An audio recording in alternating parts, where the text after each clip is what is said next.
በስመ አብ ወወልድ ወመንፈስ ቅዱስ አሐዱ አምላክ አሜን። እንደምን ቆያችሁ ውድ የተቋም ቤተሰቦቻችን፣ እንደምን ከረማችሁ? ቆይታ እንዴት ነበረ? ዛሬ እንደለመድነው በተለየ እንግዳ ተገናኝተናል። ዲያቆን አማኑኤል ይባላል። የደብረ እንቁ ቅድስት ልደታ ቤተክርስቲያን መሰረታዊ ሕይወት ሰንበት ትምህርት ቤት አባል አገልጋይ ነው። እንደ ከዚህ በፊቶች እንግዶቻችን የተለየ ንግግሮች ይኖሩናል፣ የተለየ ጨዋታዎች እንጨዋወታለን። ሰብስክራይብ እያደረጋችሁ ተከታተሉን፣ የትም እንዳትሄዱ። እንደምን ቆየ ዲያቆን? እግዚአብሔር ይመስገን። እንኳን ደህና ቆያችሁ። ሰላም ነው? ሰላም። እንግዲህ ከዚህ በፊት ከካሜራም ጀርባ ስናወራ ነበረ። በፖድካስታችን ላይ የሚመጡት እንግዶች እንዳለ የመጀመሪያ ጥያቄዎቻችን የሚሆነው የሰንበት ትምህርት ቤት ኤክስፔሪንስን ነበረ እና አማን እንዴት ነው፣ መቼ ነው ሰንበት ትምህርት ቤት የገባው፣ አጋጣሚው እንዴት ነበር የሚለውን ከሱን ጀምር።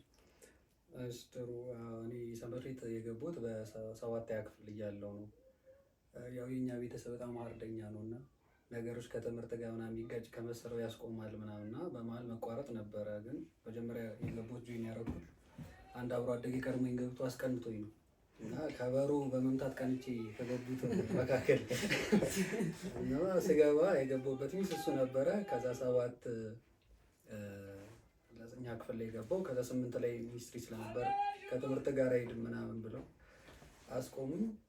ከዛ 9 10 ገባ። 10ም አስቆሙኝ ነበር። የሚገርማችሁ ነገር ግን ምን አደረግን? የኛ ጊዜ ጥናት ይፈቀድልን ነበር እስከ ማታ ብታመሽም ላይብራሪ እና እንሸውድ ጀመረ። ጥናት ብለን ጠዋት እንወጣለን፣ ከዛ አጥንተን በዛው ቤተክርስቲያን እንገባለን፣ ማታ ወደ ቤት እንገባለን እና እንደዛ አይነት ህይወት ነበረ። ከዛ እንግዲህ አደግን፣ ተማርን፣ አሁን አለን እስካሁን። እንትን ደስ የሚል አጋጣሚ ነው። ጥሩ ቅናት ነው። የኔ ከባድ ነው። እንኳን መጥፎ ትራውማ አለ በሚል እንዳቀሰበሽ። ለማንኛውም ለአነጋገር እንዲያመቸን ለጨዋታ እንዲያመቸን አማን እያለ እንጠራለን እንጂ ያው ከፊት ለፊቱ ዲያቆን የሚላል እና የሰንበት ትምህርት ቤቱ የገባህበትን አጋጣሚ እንደነገርከን ሁሉ እስኪ ወደ አብነት ትምህርቱ ደግሞ የተቀላቀልክበትን አጋጣሚ። የአብነቱም ተመሳሳይ ነው። በቅናት ነው የገባሁት ይመስለኛል። እቀናለሁ በደንብ እና እኛ ስንመጣ ታናናሾቻችን እየተማሩ የኔታ አብርሃም ይባላሉ፣ ነፍሳቸውን ይማርና ያስተምሯቸዋል ቤታቸው እና ከትምህርት ቤት ስንመለስ ሲሄዱ እንሰማለን እና ውዳሴ ማርያም ሲያነቡ ያው ያን አይገባንም፣ ግን ድምጻቸው በቃ ይሰማን ነበር እና መንገድ ዳር ስለነበረ ቤታቸው እሱን ሰምተን ከዛ እንግባ ብለን ገብተን ነበረ። ከዛ ስንማር ደግሞ እሳቸውም ከኛ በፊት በጣም የቀደሙትን ክህነት አስቀብለው አረፉ፣ እኛን ሳያስጨርሱን ምናምን ማለት ነው። እና ደብሩ ላይ ደግሞ ብዙ ዲያቆናት አፍርተዋል። እኛ ደብር ላይ በጣም ይታወቃሉ፣ ትልቅ አባት ናቸው። ከዛ እሳቸው ሲያርፉ በቃ ተጉላላን ማለት ነው። ቋሚ መምህር አጣን። እንደ ደብር ቋሚ መምህር የለንም፣ የአብነት መምህር የሚባል ቋሚ የለንም። እና ከዛ በቃ ምንድነው የምናደርገው? ያገኘውን አጋጣሚ ላይ ትምህርት መማር ሆነ።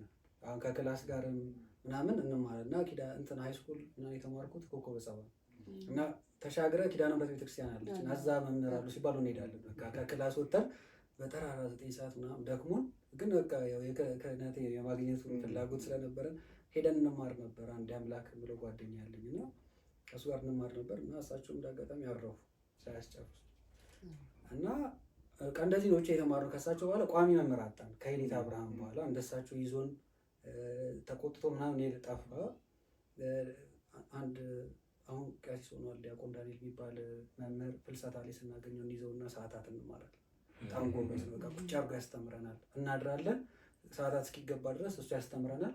ከዛ ሰዓታት እንቆማለን አብረን። እንደዚህ ነው በቃ የተማርነው።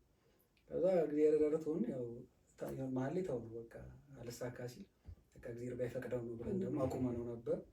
ከዛ እግዚአብሔር ደግሞ ረዳንና ኮሮና መቼም ረዳን አይባልም፣ ግን ኮሮና ግን ጥሩ አጋጣሚ ከሆነላቸው መሀል ደግሞ እኛ ሆንን። በስፔሻሊ ለእኔና አሁን ላልኳችሁ ለአምላክ ለምለው ጓደኛዬ በጣም ጥሩ አጋጣሚ ነበረ። እንትን የገባውም አብይ ጾም ላይ ነበረ ኢትዮጵያ ገባ የተባለው ነው የተዘጋው እና አብይ ጾም እንደገባ ገባን እኛም ቤተክርስቲያን ነው በቃ ያኔ ስለሚከለከል እዛው ሱባ ያደረግነው ውጡ ግቡ የለብንም። ብዙ ደብራት ሲከለከሉ ያኔ የኛ ደብር አይከለከልም ነበር። ምክንያት አትዘጋም፣ ጫካ ስለሆነች ቤቱ ጋር እንደምትገባ አይታወቅም። የካ ሚካኤልም ሲዘጋ እኛ ጋር መጥቶ ይሰግዱ ነበር ምናምን ነው። ሱባኤ ልክ እንዳለቀች እዛ ሱባኤው መሀል አባቶች ማታ ማታ እየመጡ የሚያርፉበት እናት ጋር ነበር ያረፍነው እኛ ሱባኤ ያዝነው። ከዛ ማታ አያዩንም፣ እሳቸው ቆልፈውብናል። ላይክ ሰው ማግኘት የለበት አርፋችሁ ተቀመጡ ብሎ የሆነ ቤት ውስጥ ገብተው ቆልፈውብን ሲጫወቱ ብቻ ነው የምንሰማው፣ እንዳለን አያውቁም። በዛ መሀል ጎበዝ መምህር ሰማን፣ እንዲህ እኮ ባስተምር ምናምን ሲሉ ሰማን። ከዛ ስወጣ መሀሊት ላይ አየናቸው። በደንብ አናውቃቸው ነበርና የኔታ ሰምረ ይባላሉ እና እንደጨረስን በነጋታው አገኘናቸው። ሄደን በነጋታው ከእርሱ መማር እንፈልጋለን ትምህርት። ከዛ ምን ተምራችኋል አሉ። ዳዊት ደርሰን ነበር ያን ኔታ አብርሃም ጋር ብዙን ስንማር ዳዊት ስንላቸው አይ አትገጽ ብላችሁ እኛ አሁን ሀሳባችን ኮሮና ሳትወጣ ጨርሶ ምናምን ነው። አትብ ካላላችሁ አላስጀምርም ምናምን አልዋሽም። እንደ መነኮሳት ነው የፈተኑን በል እዚህ አትብ ያስተምሯል እና ፊደል ነው ማስቆጠር የቀራቸው። አትብ ገጽ ምናምን ሲበል ይለዋል እና ስትል እንደዚህ አትበል ያና አታልፋቸውም በቃ እና ካልሰሟት ፊደሏን ያስደግሟል። እኛን እያስጠኑ ትተው ነው ይሄዳሉ። አትብ ገጽ እያልን እኛ አይሰሙንም። ሄደው እዛ ሰው ጋር ያወራሉ ምናምን እና አላመኑንም መጀመሪያ ላይ። ከዛ ይጠይቁናል ሁላ ስንሄድ እውነት ግን እናንተ ደቁና ይመስላችኋል የምትጨርሱት ምናምን ይሉናል። እና ፈተና መሰለን እልህም ያዘን እና ያመኑን ያመኑን የውዳሴ ማርያም ስንጨርስ መልካ ኢየሱስ ስንገባ በቃ እነዚህ ልጆች ሲሪየስ ናቸው። ኮሮና ነበር ደግሞ ጠዋት ማታ ነው የምንማረው። በቃ ጠዋት እንሄዳለን ማታ እዛ የሆነ ነገር ሸምድደን እንሄዳለን ምናምን። በዚህ መንገድ ከሳቸው ጨረስን። ያው ኮሮና በጣም ጥሩነቱ እንዳልኩ ብዙ ነገር ለመማር መንገድ ከፈተልን። ከዛ እኛም ብዙ ተማርንበት። በዚህ አጋጣሚ በደንብ አነበብን፣ እግዚአብሔር ረዳን። የዛው አመት ላይ ተቀበልን። አልፎ አመቱ አልቆ የኮሮና አመት አልቆ ቀጣይ አመት ሲመጣ ያኔ ፔፐር ምናምን እኛ የምንሰራበት ጊዜ ነበር። የግቢው ሲዘጋ ጥሩ አጋጣሚ ነው። ፔፐራችን እየሰራን እያነበብን አለቅና ነፍሳቸውን ይማር በረከታቸው ይድረሰን። ብፁዕ አቡነ ሰላማ ነበረ ክህነት የሰጡን፣ ከሳቸው ተቀበሉ። ደስ ይላል። በጣም ብዙ ዋጋ ያስከፈለ ክህነት ብዙ ተጋርዶ ያለው እሱ ሁለቱም እንግዲህ የገባበትን መንገድ ካወቀ በሁለቱ መንገድ ላይ ግን በሰንበት ትምህርት ቤቱ በዚህ በአብነት ትምህርት ቤቱ ዙሪያ ላይ የማትረሳቸው አጋጣሚዎች? ሰንበት ቤት እንኳን ብዙ ስለሚኖር ብዙ ጊዜ እኔ በጣም ማረሳቸው ኮርስ ስንሰጥ የህፃናት ጥያቄዎች ናቸው። ቤዚካሊ የኔ ጥያቄዎች አብዛኛው ጊዜ የምወደው ለእነሱ ኮርስ መስጠት ነው እና የሆነ ጊዜ ህፃናት ስለ እግዚአብሔር ማስተማር ጀምረው ሲቀለል አድርገህ አስተምራቸው ተብዬ ገባውና ይላችሁ ልጆች እግዚአብሔር ሁሉ ቦታ ያለ እና እኔ ማስተምራቸው ከአዳራሻችን ውጭ ያለ ሌላ ክፍል አለ እና እዛ ክፍል ነው እና ሰሙኝና አንድ ልጅ ጠየቀ ከነሱና አማን አቤት እግዚአብሔር እዚህ ያለ እንዴ ያለ አዎ እዛ አዳራሽ አለ የእግዚአብሔር ስንት ነው ስንት ነው የእግዚአብሔር ታዲያ እና ከዛ ላይ በቃ እኔ ጥያቄያችሁን ስለምወደው በቃ መልሰ ደግሞ በእነሱ ማስረዳቱ በቃ ደስ ይላልና ከእነሱ ጋር ያሉን ገጠመኞች ናቸው የሚበዙት። አብነት ላይ ደግሞ በጣም ቃላቶች ናቸው በቃ የሚያስቁ ቃላት፣ መሳሳት፣ መክበድ። ደግሞ የአብነት ትምህርት ወደ ታውቃለህ ይጠቀስና እንዲህ ነው ያልከው ትባላለህ ባትለው። ለምሳሌ አመሜጠ እግዚአብሔር የሚል አለ መዝሙረ ዳዊት እና በደንብ ካላልከው የኔታ አመለጠ ነው ያልከው ይላል። አሁን አንተ እንዴት ይባላል እንደዚህ ብለው አንተ የሆነ ጊዜ ደግሞ መዝሙር 37 ላይ ነው አንረሳውም እና ሁል ጊዜ እንዳልኩ ጠዋትና ማታ ስለነበረ የምናጠነው ጠዋት ያሸመድዱንና ማታ ደግሞ ቀጣዩን መዝሙረ ዳዊት አንዱን መዝሙር አንብበን ቀድመን እንሄዳለን። አይተውን የሚስተካከል ነው የሚያስተካክሉት ከሆነ ጊዜ በኋላ እና መዝሙር 37 ላይ ያለው ቃል ከበደ ኃይለ ሥላሴ ሀው ይበዛል ሆ ምናምን እና አንድ ቃል ነው በቃ እዛ ጋር እንዴት እንድረስ ደግሞ 37 5 ነው ሙሉ ነው እንትን 5 ላይ ልሳናችን በሉት እንጂ ማለት ድፍረት አጣን እና አንዳንዱ ወበሆ ተሳቁብንና እና እኔታ በጣም የደነቀን ነገር ተነሽ ነው ጭራሽ ወበሆ ተብሎ ነው የሚነሳው ደነቀን እንዴ ኔታኛ እኮ ስቃያችንን በልተናል። ከዛ በኋላ እዛ ጋር ስንደርስ ራሱ ቃሉን አንየው በቃ ወበሆ እሳቸው ብለዋል። ከዛ ተረጎማት ደግሞ ከዛ ምንድን ነው የሚለው መሰለ ቃሉ ከስንፍና የተነሳ ስጋዬ ሸተተ ነው የሚለው እና ሰነፍ ሆናችሁ ራሱ እንደዛ ነች እና እናንተ ሰነፍ ሆናችሁ ነው ማለት ነው ምናምን አሉ እና እንደዚህ ገጠመኞች ናቸው ያሉ። እንደዚህ ተመሳሳይ ገጠመኝ እኛም አለን እና አንድ ጸሎት የምናደርግበት የሆነች ስብስብ አለች ከጓደኞቼ ጋር እና ከመካከላችን አንዱ ዲያቆን ከዛ ሁልጊዜ ጸሎት ስናደርግ ሁሌ እንዴት በአማርኛ እስኪ በገዙ እናቅርብ ተብሎ ከዛ ሁላችንም እንደምትም ምዕመንን እሱ ብቻ ነው ጥናት ተጀመረ። በቃ ስለ ከጥናቱ ፌዙ ወዛ በቃ ሰው ይሳሳቷል። ከዛ አይ ይቅር ተብሎ ስለ ሳቃችን በጣም ፌዛችን የሆነ ሰው ሲሳሳት እንዳለው እኮ በቃ የምትተዋወቅ ደግሞ እስቲ ይነሳበታል አንድ ጊዜ ተው ነው በቃ እናንተ እንደውም አሁን ሳይጀመር አይቀርም አሁን ሊጀመረው ታስቧል። ኧረ በጣም አብነት ትምህርት እሱ ነው የሚከብደው። አሁን አንዱ አንቲ እሙ የሚለውን ሲያስተምሩን እሙን አነሱ። አንተ እሙ የምትባል ልጅ ጋር መራጋ እና እንደዚህ ገጠ በእንትን አርፍደህ ስትመጣ ምናምን ግን አንዳንዴ ደግሞ ህይወት የሆነ ትምህርት የሚያስተምሩ እንዲያይተው አሁን እኛ ያልኳችሁ የኔታ ሰምረ ሲመክሩን ምን ይሉናል? አማን ይህችን ጫካ ካላያችሁ ክህነት ትቀበላላችሁ ይሉናል እና በቃ ንጽህናችሁን ጠብቁ ነው እና ይህችን ጫካ ካላያችሁ ክህነት ትቀበላላችሁ እና የሚገባን ስናድግ ነው ምናምን እና ይሄ ነገራቸው ደግሞ ደስ ይላል። በጣም ደስ ይላል። በሰንበት ትምህርት ቤቶች ውስጥ ታዲያ ምን አይነት አገልግሎቶች ውስጥ ነበር? በምን አለፍክ? ኃላፊ ነበርክበት ወይ አመራር በሰው ነገሮች ውስጥ አልፋል? አዎ በቅርብ ነው የለቀኩትን። በእርግጥ አሁን 2 ዓመት ሆኗል የኛ ሰንበት ቤት አመራር። በፊት አንድ ዓመት ነበር እና 1 ዓመትም የነበረ ጊዜ አመራር ነበርኩ። ምግባረ ሰናይ ክፍል አገልግያለሁ። አመራር ምግባረ ሰናይ ክፍል ማለት በጎ አድራጎት ነው መሰለኝ በእኛ ጋር ምግባረ ሰናይ የሚባለው እዛ ክፍል ላይ አገልግያለሁ። ትምህርት ክፍል አገልግያለሁ። አሁን ከመልቀቄ በፊት ነው ምክትል ሰብሳቢ ነበርኩ የሰንበት ቤት እና እነዚህ አመራር ቦታዎች ላይ ጥሩ አመራር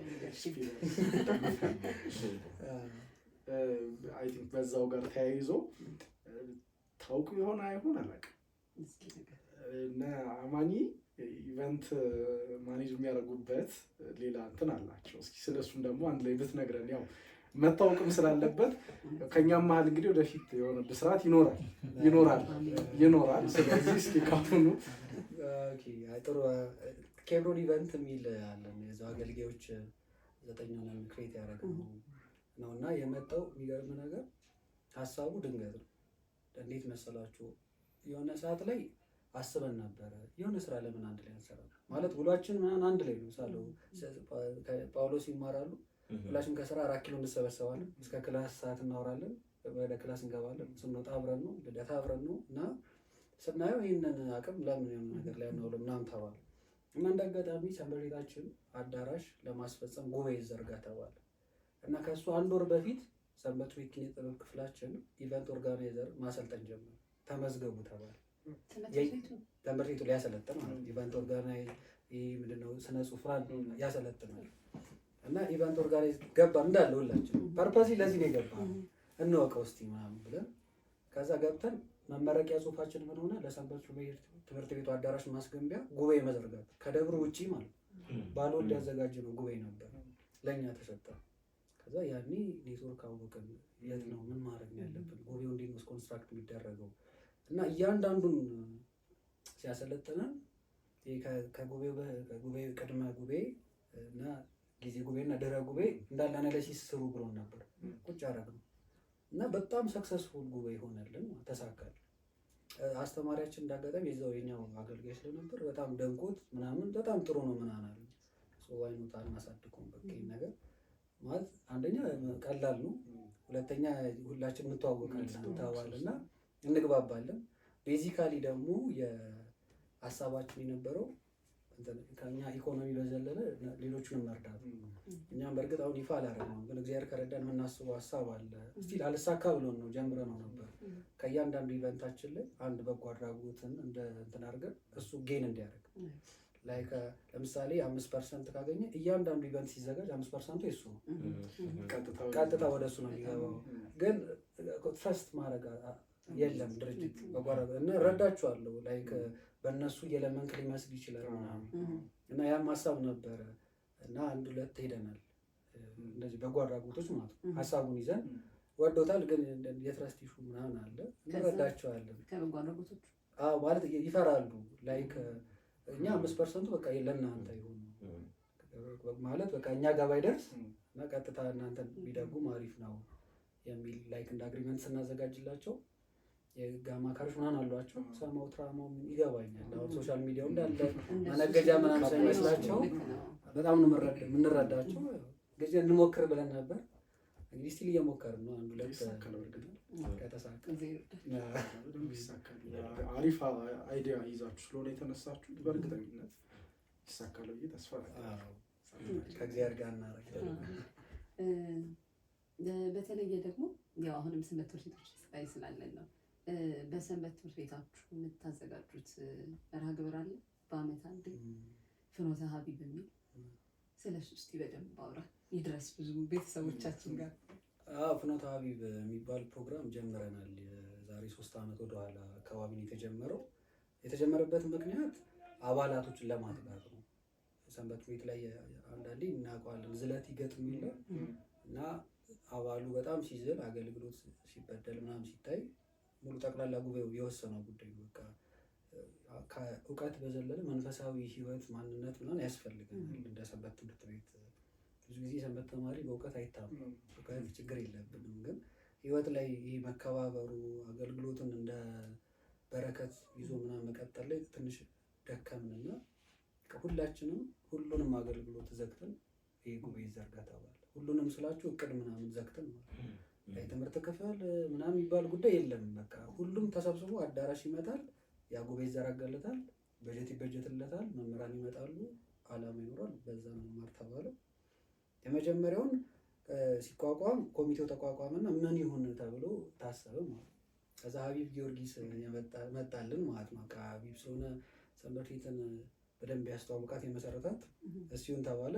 ስለዚህ ፍኖት የሚለው ተጨመረበት እና ፍኖተ ሀቢብ ይባላል። ሀቢብን እስቲ እንከተለው፣ ሀቢብን እንምሰለው፣ ቢያንስ ነቃችን እሱ ስለሆነ ቢያንስ እሱን እንምሰለው በሚል ሀቢብ ጊዮርጊስ ስሙ መጣ። ከዛ የዛ የዓመቱ መጀመሪያ ላይ ሀቢብን ብቻ ማስታወቅ ጀመረ። የምንማረው ስለ ሀቢብ ነው፣ መነሻችን ሀቢብ ነው፣ ግን ሰንበት ተማሪ እንዲሁ።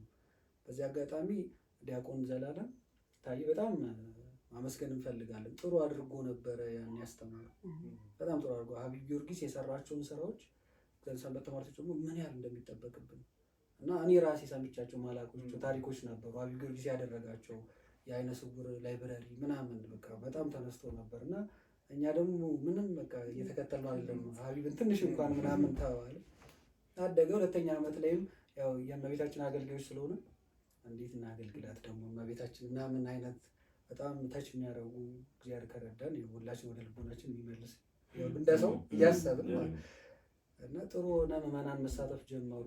ከአባል ውጭ ምዕመናን መግባት ጀመሩ። አሁን 3ኛውን ደግሞ እግዚአብሔር ረድቶን አንዱን አውደ ምሕረት አደረግነው። አሁን ምዕመናንን ማወቅ ጀመሩ። አኮቴተ ቁርባን ነበር በእርግጥ ያሁኑ ያው ስለ ቅዳሴም ስለነበር ምዕመናን ቢያንስ አንደኛው ጉባኤ አውደ ምሕረት እናድርገው ተብሎ ደብሩን ፈቅዶልን እሑድ ከታምረ ማርያም በኋላ ጉባኤውን እኛ ዘርግተን በዛ አለፈና አለ። እንደዛ አይነት አሁን ለምዷል። እስቲ ያር ደግሞ ያካል መጨረሻ ምሳሌ መወሰድ ያለበት በደንብ ስለ ሁሉም ቦታ ላይ ይመከራሉ። ይሄ ነገሮች ይመከራሉ፣ ይደረጋሉ። ግን በዚህ መንገድ አይደረጉም ነው እንጂ አሁን እንደኛ ደብርም እኮ በወር አንድ የመጨረሻው ዓርብ ምናምን ይመስለኛል እኮ ጸሎት ተጀምሯል። ጸሎትና ትምህርት ግዴታ ሁሉም አገልግሎት ይዘጋል። አገልግሎት በዛ ሰዓት ማድረግ አይቻልም። ተጀምሯል ሁሉም ጋር። ግን እንደተባለው እንደዚህ ደግሞ የካች የሆኑ ፖይንቶች እየተነሱ ሰሞኑን ያነሳሳሱ ተደራሽ የሚያደርግ ይሄ አውደ ምሕረት ላይ ሞር ኤክስፖዠር ያለው ነገር ሲሆን አሪፍ ይመስለኛል። እንደውም እናንተ አሁን ከተማ ነው ከሰኞ እስከ ዓርብ ጉባኤ ለመዘርጋት ይመች፣ እኛ ይመች። ከቅዳሜና እሑድ ውጭ ጉባኤ የለም። ዳገት ላይ ስለሆነ ማንም ከስራ መጥቶ የሚወጣ የለም እና ጉባኤዎቻችን እንዳለ ቅዳሜና እሑድ ነው የሚያርፉት። ስንዘጋም እነዛን ነው የምናጥፈው። በነገራችን ላይ የቅዳሜና እሑዶቹን ሙሉን እኛ ነን የሚወስደው። ፍኖተ ሀቢብ ከተዘጋጀ በቃ እሱ ፕሮግራም ነው የሚይዘው።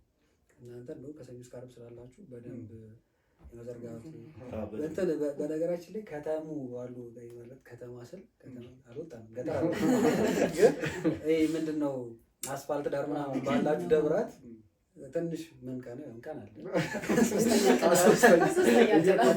ነው ከሰኞ እስከ ዓርብ ጉባኤ በመዘርጋታችሁ እሱ ኦፖርቹኒቲ ስላለ ለሰላም ግን የኛ ይሻላል ጫጫታም ስለሌለው ቤተክርስቲያን ጥሩ ቤተክርስቲያን ቫይብ ይኖራል ደስ ይላል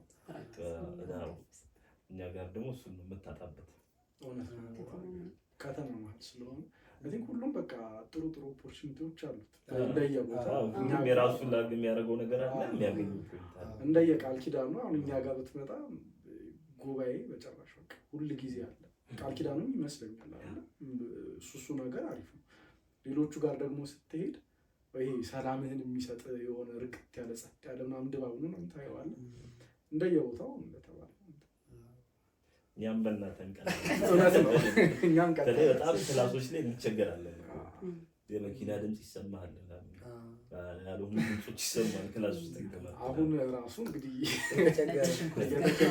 ነበር ፌጦ ገብቷል ብዙ ድምፆችን ብዙ ባልትናዎች ገብቷል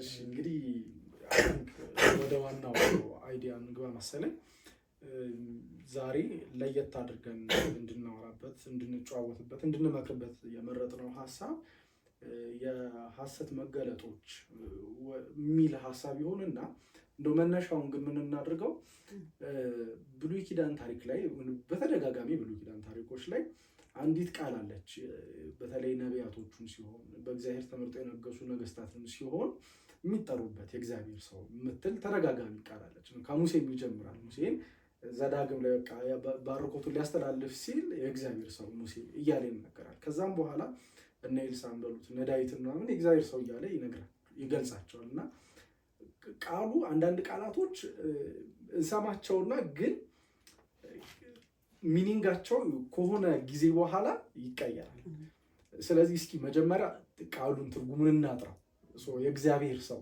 መጀመሪያ ምን ማለት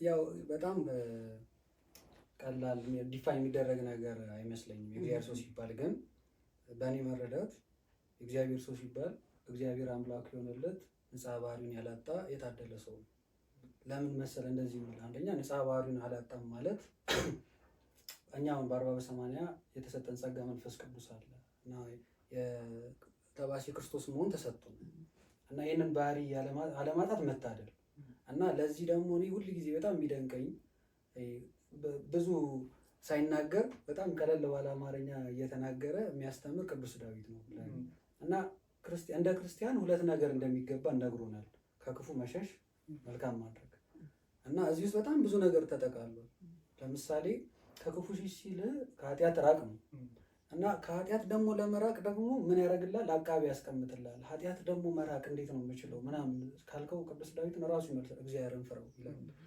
አዛ በጣም በዚህ ውስጥ ደግሞ ሲነግርህ በጣም በሚደንቅ ሁኔታ አንተንም እግዚአብሔርንም ደስ እንደሚላችሁ ይነግራል ቅዱስ ዳዊት መዝሙር 147 ላይ እግዚአብሔር በሚፈሩት በምሕረቱን በሚታመኑት ደስተኛ ነው ኢማጂን እግዚአብሔርን ያለ አምላክ ነው የምታስደስተው በጣም ቀላል አይደለም እግዚአብሔር ደስ ሊለው ነው ማለት ነው እና እግዚአብሔርን ማስደሰት እውነት ከፈለክ አሁን ማይታይ ማይጨበጥ አምላክ ነው ግን ቅዱስ ዳዊት ይነግራል እግዚአብሔር እንደው ደስ እንዲለው ከፈለክ በቃ ፈራው ነው ያለ እና ደስ የሚለው ከፈራው ከዛ መዝሙር 2 ላይ መለስና ደግሞ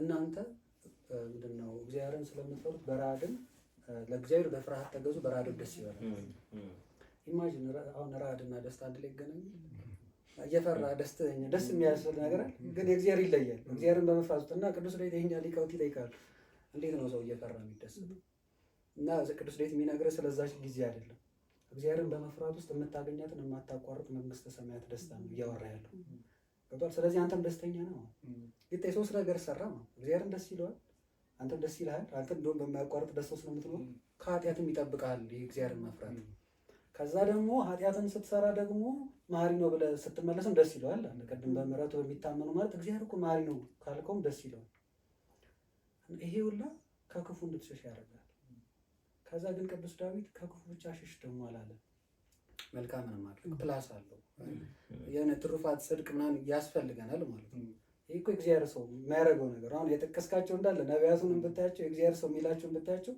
ተጨማሪ ትሩፋት አላቸው። መመጽወት፣ መጾም፣ መስገድ፣ ርኅራኄ፣ ቸርነት የምንላቸው ነገሮች አሉ። እነዚህ ደግሞ ዋጋ አለ። እንደ አንዱን እንኳን እናንሳሪ ስለ ምጽዋት ለምሳሌ ቅዱስ ዮሐንስ አፈወርቅ ቆንጆ አድርጎ ይገልጻል።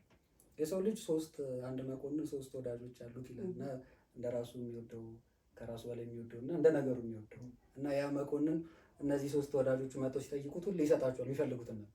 እንደ ነገሩ ለሚወደው ግን አይሰጡም። ካለው ይሰጠዋል፣ ከሌለው አይሰጠውም። ኖሮት ደስ ካላለው አይሰጠውም ምናምን።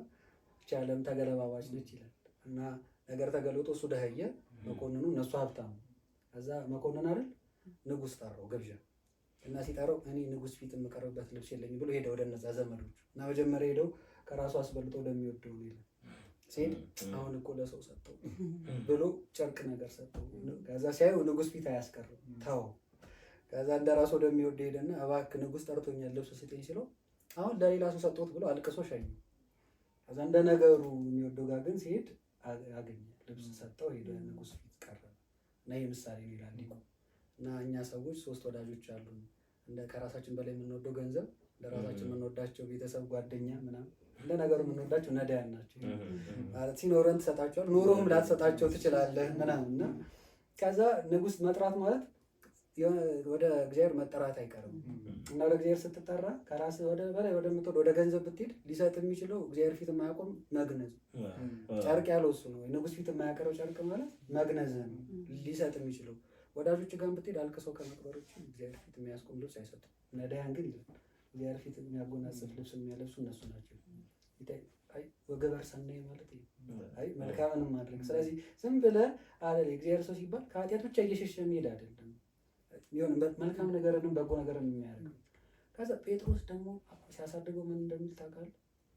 ለኃጢአት ሞተን ለጽድቅ ሕያዋን እንደሆነ እርሱ ራሱ በእንጨት መስቀል ላይ ኃጢአታችንን ተሸከመ። አሁን ተዘክሮ ሞተ ክርስቶስን ደግሞ ጨመረበት ጴጥሮስ። አንተ እንዲህ ራሱ እንድትኖር ደግሞ እኮ የሞተልህ አካል አለ ክርስቶስን ያመጣልሃል እና እንዲህ እንድትኖር ነው ክርስቶስ የሞተልህ እና የክርስቶስን መሞት ደግሞ ከህሊና እንዳይጠፋ ይጨምርልሃል ጴጥሮስ። ከዛ ዮሐንስ አፈወርቅ ይላል እንዲህ ከሆንክ እንደ ጳውሎስ ትሆናለህ ይላል። ዮሐንስ አፈወርቅ ደግሞ አትፈራም ሞትም እና ሞት ላይ ትዘባበታል። የት አለ ሞት? እኔ እንዲሁም ናፈቀኝ ጊዜ ወደ አንተ መምጣት ትፈልጋለሁ ያስብላል ማለት። ከዛ ሊቁ ምን ይላል? እንዲሁም ቅዱሳን በሞት 2 ጊዜ ይዘብቱበታል ይላል። አንዴ ሲሞቱ አንዴ ሲነሱ። ሲሞቱ የት አለ ሞጊያ ይላል። እንደውም እሱ ምን ይላል? የበፊቱ ሞት መልአከ ሞት ክፉ ፊቱን ያሳያቸውና በድንጋጤ ነፍስ ከስጋ ትለይ ነበር። የብሉይ ኪዳኑ ክርስቶስ ከመጣ በኋላ ነፍስ የምትለየው በገነት መዓዛ በይባቢ መላእክትና በመዝሙረ ዳዊት ማድረግ ጀመረች። ይሄን ሞት ስላገኙት አለ ቅዱሳን ሊቁ ይዘብጡበታል። ሲሞቱ የት አለ ማስፈራት ይሉታል። ሲነሱም ብሪት የሆነች ትንሣኤ ያለቻቸውና ይዘብጡበታል። እንዲህ ለመሆን አለ ሲጠቀልለው በ40 በ80 ያለቻችሁን ያችን ጸጋ እንዳትተዋል። አይ ወዴት እንደምንደርስ። ስለዚህ ያችን በ40 በ80 የተሰጠችን ክርስቶስን የመምሰል ጸጋ ይዞ መጠበቅ በቃ መታደላ ያ እሱን ነው የሚለው የእግዚአብሔር ሰው መሆን ማለት እሱ። ከዛ የመጀመሪያው ደግሞ እግዚአብሔር ራሱ አምላኩ የሆነለት ስለሆነ የታደለ ሰው ይሄ ሁሌ ማቴዎስ ወንጌል ነው ምዕራፍ 12 ላይ የኢሳይያስን ቃል ተውሶ የሚያነሳት ቃል አለች። የማቴዎስ ወንጌል 12 ላይ እና ስለ ክርስቶስ ሲናገር ጮህ አይናገርም በአደባባይ እያለ ሄድና የተቀጠቀጠ ሸንበቆን አይሰብርም፣ የሚጤስ ጧፍን አያጠፋም ይላል ስለ እግዚአብሔር ሲያወራ። እና የተቀጠቀጠ ሸንበቆ ማለት ተብሎ ሲተረጎም እኔና እናንተ ነን። ምግባር ጽድቅ ምንም ስራ ሳይኖር ለመሰበር በጣም ቀላል ሆነ። ጭራሽ በቃ ተሰበር ብሎ ማይሰብር አምላክ ነው ያለው። ብርሃናችሁ በሰው ፊት ይብራ ያለ አምላክ እንደው ለሰው የምታበረው ብርሃን ቀርቶ አንተ ራሱ ጭስ ብቻ ብትሆን ማለት ነው በጣም በቃ ለማጥፋት ቀላል። እንደዛ እንኳን ብትሆን ጨርሰህ ጥፋ የማይል አምላክ ነው ያለው። እግዚአብሔር አምላክ የሆነለት ሰው የታደለ ነው። እና ይሄ ለዚህ እግዚአብሔር የሚፈራ እግዚአብሔር አምላክ የሆነለት እሱ ቸር የሆነ አምላክ ያለው እግዚአብሔርን የሚፈራ የሚያከብር ደግሞ ትሩፋት ገድል ያለው ማለት ነው እግዚአብሔር ሰው ድንቅ የሆነ ታውቃለህ። የሆነ ሳሌ ሳላውቀውላቸው እኩኝ በደንብ ነው ድንቅ የሆነ ማብራሪያ ነው። እኔ መስሎኝ እየተከታተልኩኝ ነበረ እና ትክክል ይኸኛው አማን የነገረን ዴፊኒሽን ሙሉ ለሙሉ አንድ ሰው የእግዚአብሔር ሰው ለማስባል በቃ መስፈርት መለኪያ ነው።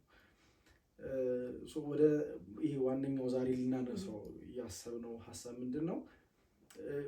መጽሐፍ ቅዱስ ላይም እንግዲህ ቀድመን እንድንጠነቀቅ ተነግሮናል። ታሪክን ስናገላብጥ ቀድሞ የነበሩ ሰዎች እዛ እንደውም ትምህርት ላይ ሂስትሪ ልክ ኢንትሮዳክሽን ሲሰጥ ሂስትሪ የምንማርበት አንደኛው መንገድ የኋላውን አይተን ለወደፊት እንድንዘጋጅ አሁናችን እንድናውቅ ነው እና ብዙ ሰዎች ካለፈው ታሪክ ሳይማሩ አሁንም ድረስ ሲስቱ የምናይባቸው ነገሮች አሉ። ይሄ ሀሳቡ ምንድን ነው? ብዙ ሰዎች እኛ የእግዚአብሔር ሰው ነን ብለው በመነሳት ሞር የእግዚአብሔርን ቃል ከማስተላለፍ ይልቅ የራሳቸውን ሀሳብ የሚፈጽሙ በጣም ብዙ ሰዎች አሉ። እንደውም ከዚህ በፊት የሆነ ዶክመንተሪ እያየሁኝ ነበር እና አይ ቲንክ አሜሪካ ውስጥ መሰለኝ የምጽአት ቀን ይመጣል ወይም ደግሞ ለአርማጌዶን እያዘጋጃቸው የነበረ አንድ የእግዚአብሔር ሰው ራሱን ብሎ ታይትል የሚሰጥ ሰው አለ እና ይህ ሰው ወደ 900 የሚጠጉ ሰዎችን ለአርማጌዶን ጦርነት እንዘጋጅ ብሎ መርዝ ሰጥቷቸው ሁሉም በቃ በጭፍና ምነውት ሞቱ እና እንደ ትልቅ ነገር ሲዘገብ ነበረ ለሆነ ወቅት ላይ እና እንደዚህ አይነት እግዚአብሔር ሰው ነን ብለው ግን ደግሞ ውስጣቸው ሲታይ እግዚአብሔር ሰው የማይመስሉ ሰዎች አሉ። በዘመናችንም አሉ፣ ያለፉም አሉ። እነዚህ ሰዎች እስኪ አንደኛ ካራክተራቸውን ይመስላል እንደዚህ አይነት ሰዎች ምን አይነት ሰዎች ናቸው፣ በምን እንለያያቸዋለን የሚለውን እስኪ። የእግዚአብሔር ሰው ነኝ ካለ ራሱ ችግር ነው። ለምን ታውቃለህ? እኔ መጽሐፍ ላይ ሁሉንም እስኪ ሐዋርያትንም ክብር ይግባት እመቤታችን እንኳን ተመልከታት። እግዚአብሔር ከቀደመ ከፊት ከኋላ ያለው ባሪያ ነው። በሚደንቅ ማለት በጣም እርግጠኛ ሆኖ የእግዚአብሔር ሰው አይሉም። ስታችሁ ጳውሎስ ስለ ሐዋርያት ሲናገርና ስለ ራሱ ሲናገር እኔ የእግዚአብሔር ባሪያ ነው። አያችሁ፣ ይሄ ትህትና ነው የሚገልጽ። የእግዚአብሔር ሰው ነኝ ራሱ ብሎ በትዕቢት መውጣት ነው። ምክንያቱም ከየት ቀዳው ነው። አሁን እኛ ለብዙ ነገራችን ሜጀርመንታችን ወይ መለኪያችን ቅዱሳት መጽሐፍትና የቅዱሳን አበው ሕይወት ነው።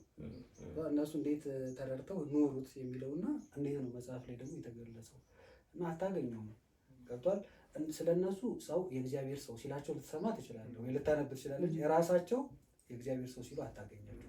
እግዚአብሔርን ካስቀደሙ ጌታን ካስቀደሙ ባሪያ ነው። ቀጣዩ ስለ ራሳቸው ያላቸው እንደው ጳውሎስ እንኳን እኛ በአገልግሎት በጣም ተሳክቶልን ደስተኛ ስለ ምን በሉ ነው የማልጠቅም ባሪያ ስለ ራስህ እንኳን እንድትል የሚያስተምር የማልጠቅም ባሪያ ነኝ፣ በቃ ልሰራው የሚገባኝ ሰርቻለሁ፣ የማልጠቅም ባሪያ ነኝ እንድትል የሚረዳ እና የእግዚአብሔር ሰዎች አንዱ መለኪያቸው አይሉም እኔ ምረዳው። ምክንያቱም እግዚአብሔርን ካስቀደሙ ባሪያነታቸውን ነው የሚናገሩ። ለምን መሰለህ? እነሱ እግዚአብሔርን እያከበሩ በሕይወታቸው ዘመን ይኖሩና ሲያርፉ እግዚአብሔር ያከብራቸው። እኛ ቅዱሳን እኮ እንደዛ ናቸው። በዚህ በሕይወታቸው እግዚአብሔርን ሁሌ እንዲከብር ያደርጉትና ራሳቸው ሊሸሽጉና እግዚአብሔር ደግሞ ሲያርፉ የእነሱን ክብር ይገልጻል። እና እነሱ ራሳቸው አይደሉም ግብራቸውን የሚገልጹት የእግዚአብሔር ሰው መሆናቸው እና በየመዓዛ ቅድስናቸው ይጠራል። ሳይናገሩ ሕይወታቸው ያስተምራል። ሰላማቸው ይጋባባል። እኔ በጣም የማቴዎስ ወንጌል ላይ ሐዋርያትን ጌታችን ምዕራፍ 10 ላይ ሲያዛቸው በኢየሩሳሌም ገብታችሁ ሰላምታ ስጡ ይላቸው ነበር እና የሰላም ልጅ ከተገኘ ሰላማችሁ ይድረስላችሁ እና እቺ ቃል እኮ በጣም የምትደንቅ ነች በነገራችን ላይ እና ትርጓሜ ወንጌል ላይ ምን እንደሚል ታውቃለህ? ሰላማችሁ ይድረስለት ብሎ ሲፈታ ሰላማችሁ እኔ በእናንተ ያለው በእነሱ አድራለሁ ማለት ነው። ለሐዋርያት ሰላማቸው ራሱ ክርስቶስ ነው እና የእግዚአብሔር ሰው ስትሆን ሰላም ክርስቶስ ነው፣ ፍቅር ክርስቶስ ነው፣ ንግግር ክርስቶስ ነው። ሼር ታደርጋለህ። አንተ የእግዚአብሔር ሰው ከሆንክ ሰዎች ጋርም ሄዶ ፊልም በስነ ስርዓት ስራውን ይሰራል።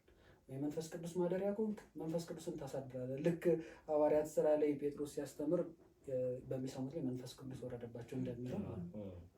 ስለዚህ የእግዚአብሔር ሰው ከሆንክ አንተ አይደለም የእግዚአብሔር ሰው መሆንን በንግግር አይደለም የምታሳምነው፣ ግብር ይገልጻል። መዓዛ የቅድስና ይባላል። ደስ በቃ ሴንስ ታደርገዋለህ ማለት ነው እና ያ ነገር አለው እና ይሄ ትህትናቸው ትህትናም ስለሆነ አሁን እንዳልኩ እግዚአብሔር ባሪያ አድርገው ራሳቸውን መቁጠራቸው ባለሟል ሆነ ማለት እግዚአብሔር እኮ ባለሟል ናቸው፣ ግን ራሳቸውን ሲገልጹ እግዚአብሔር ባሪያ ብለው ነው። ይሄ ትህትናቸው ፍቅራቸው ለሰው የሚያሳዩት ተደረገ በጣም ይደንቃል። ለምሳሌ እኔ አቡነ ኪሮስ ታሪክ ላይ በጣም ይደንቀኝ አንድ ታሪክ አለ። አባ በብሉዳ መምህራቸው እና አቡነ ኪሮስ በአንድ ወቅት ከእንትና ዘንቢል እየሰፉ ይሸጣሉ። አባ በብሉዳ በዓት ይሆናሉ። እሳቸው የእሳቸው መምህራቸው ስለነበሩ አቡነ ኪሮስ ይላላኳቸዋል። አባ በብሉዳ መምህራቸው እና እንትን ዘንቢሉ ሊሸጡ ሄደው ከተማ ሲደርሱ ሰርግ የሚመስል ለቅሶ ላይ ደረሱ እና ምንድን ነው ምን ተፈጥሮ ነው እና የንጉሱ ልጅ አርፋ ከዛ ሲመለሱ ወደ በዓታቸው ከዛ በፊት አንድ ታሪክ ልጨምርላችሁ። አባ በብሉዳ ከሰማይ መና የሚወርድላቸው አባት ናቸው። ህብስት ማለት እና አቡነ ኪሮስ ሲመጡም ያጸጋቸው አልተከለከለም። ከዛ በአንድ ወቅት ግን አንድ መነኩሴ ሊጎበኛቸው መጡ፣ ለእሱ አቀረቡለት። በዛ ምክንያት እግዚአብሔር መናውን ማውረድ አቆመና ያመመ ደግሞ መነኩሴ ሄዶ እዛ አማቸው፣ እሳቸውን አማቸው ሞተ እሱ። ከዛ አባ በብኑዳ አሁን ያልኳችሁ ታሪክ ጋር ልመለስና አቡነ ኪሮስ ሄደው እዛ የዛችን የንጉስ ልጅ አሟሟት ክብር አይተው ሲቀብሯት ተደንቀው ሲመለሱ አባ በብኑዳን ደግሞ አንበሳ በልቷቸዋል። በአጣቸው ላይ አዘነ አቡነ ኪሮስ አዘኑ እና እግዚአብሔርን ጠየቁት። እንዴት አንተን ሁሉ ዓመት ሲያገለግል የነበረን አገልጋይ አንበሳ እንዲህ በሏል፣ እዛም ማያታውቅ ነፍስ በክብር ተቀብራ ብሎ አለቀሱ። ከዛ መድኃኔዓለም ኢየሱስ ክርስቶስ ገለጠላቸው ያሉበትን ቦታ ተጽናኑ። አቡነ ኪሮስ ግን አልቆሙ። ምን አሉ? ጠየቁ። ያማው መነኩሴ የት ነው ያለው? ሲወለው ሲወል ለምን ይሆናል ማረው። ከዛ ጌታችን አለ ማረው፣ ግድ የለም ከማርኩት አለ ጌታችን ያንተን ክብር እንዳለ ለእሱ ሰጠዋለሁ፣ ስጠው የሚናገበኝ ግን ማረው። ገብቷል? አሁን ይሄ በቃ በጣም የሚደንቅ ፍቅር ነው ያላቸው። ገብቷል? እና በቃ ጌታችን አዳነው፣ ክብሩን ሰጣቸው፣ ለሳቸው የክብር ሰጣቸው ይላል ገድላቸው። ገብቷል? ይህንን ነው በቃ የምትማረው ከእግዚአብሔር ሰው ትህትናቸው፣ ፍቅራቸው በጣም በቃ ይሆናል ከአእምሮ በላይ ይሆንብሃል። አንዳንዴ ሁሉንም ቅዱሳን ብትመለከታቸው የእግዚአብሔር ሰው የምንላቸው እነሱን ስለሆነ እና ያን ነገር ታገኝባቸዋልና ማዛ ቅድስናቸው ይጠራናል ምናምን የሚባለው በስነ ስርዓት ሲንስ ታደርገዋለህ፣ ፊል ታደርገዋለህ። ተጽፎ ስናየው ይሰማናል። ላይ ዝም ብሎ ጽሁፍ አይደለም። ገድል ስናነብኛ ተራ ንባብ አይደለም የምናነበው፣ በስነ ስርዓት ህይወት ይሰራል። እግዚአብሔርም ቃል ኪዳኖችን ሲያከብራቸው እኮ በጣም ይደንቀኛል እኮ መላእክቱላ ተደንቀው እኮ መንክር ብለውታል እኮ እግዚአብሔር። እንዴት ነው ቅዱሳን የምታከብሩ? ምክንያቱም ለእያንዳንዱ ቅዱሳን ሲያከብር በጣም በተለየ መልኩ ነው የሚያከብራቸውና ይሁላ ክብር ያላቸው ናቸው። ስለዚህ እግዚአብሔር ሰው ከሆንክ አንተ እግዚአብሔር ሰው ነኝ የምትለው ጉዳይ አይደለም። ሰዎች ነው አይተው እግዚአብሔር ሰው ነው የሚሉ። ምክንያቱም አይደል አሁን ለምሳሌ ጴጥሮስ ካለ ሶስት ሲክድ ምንድን ነው የተማረው? አንዱ የተጋሩ ንግግር መታለል እኮ ነው። እኔ ክደቱን ብቻ እንደው ያኔ ስብከታችን ኖቲስ ጠቅሰናት ስለምናልፍ ነው የተባለው ነገር እኮ ይደንቃል። አለባበስ ተብሏል እኮ ጴጥሮስ። አያስደስትም? ላይክ አይተው ስታወራ ንግግር ክርስቶስን ይመስላል መባል፣ አለባበስ በቃ አሁን ጴጥሮስ የትኛውን ቦታ የእግዚአብሔር ሰው አይደለም። ግን ሰዎች ስለ ራሱ ሲመሰክሩለት ያለ ንግግር፣ አለባበስ፣ ህይወት በስነ ስርዓት ያስተምራል። እግዚአብሔር ሰው ስለ ራሱ የሚናገር አይደለም።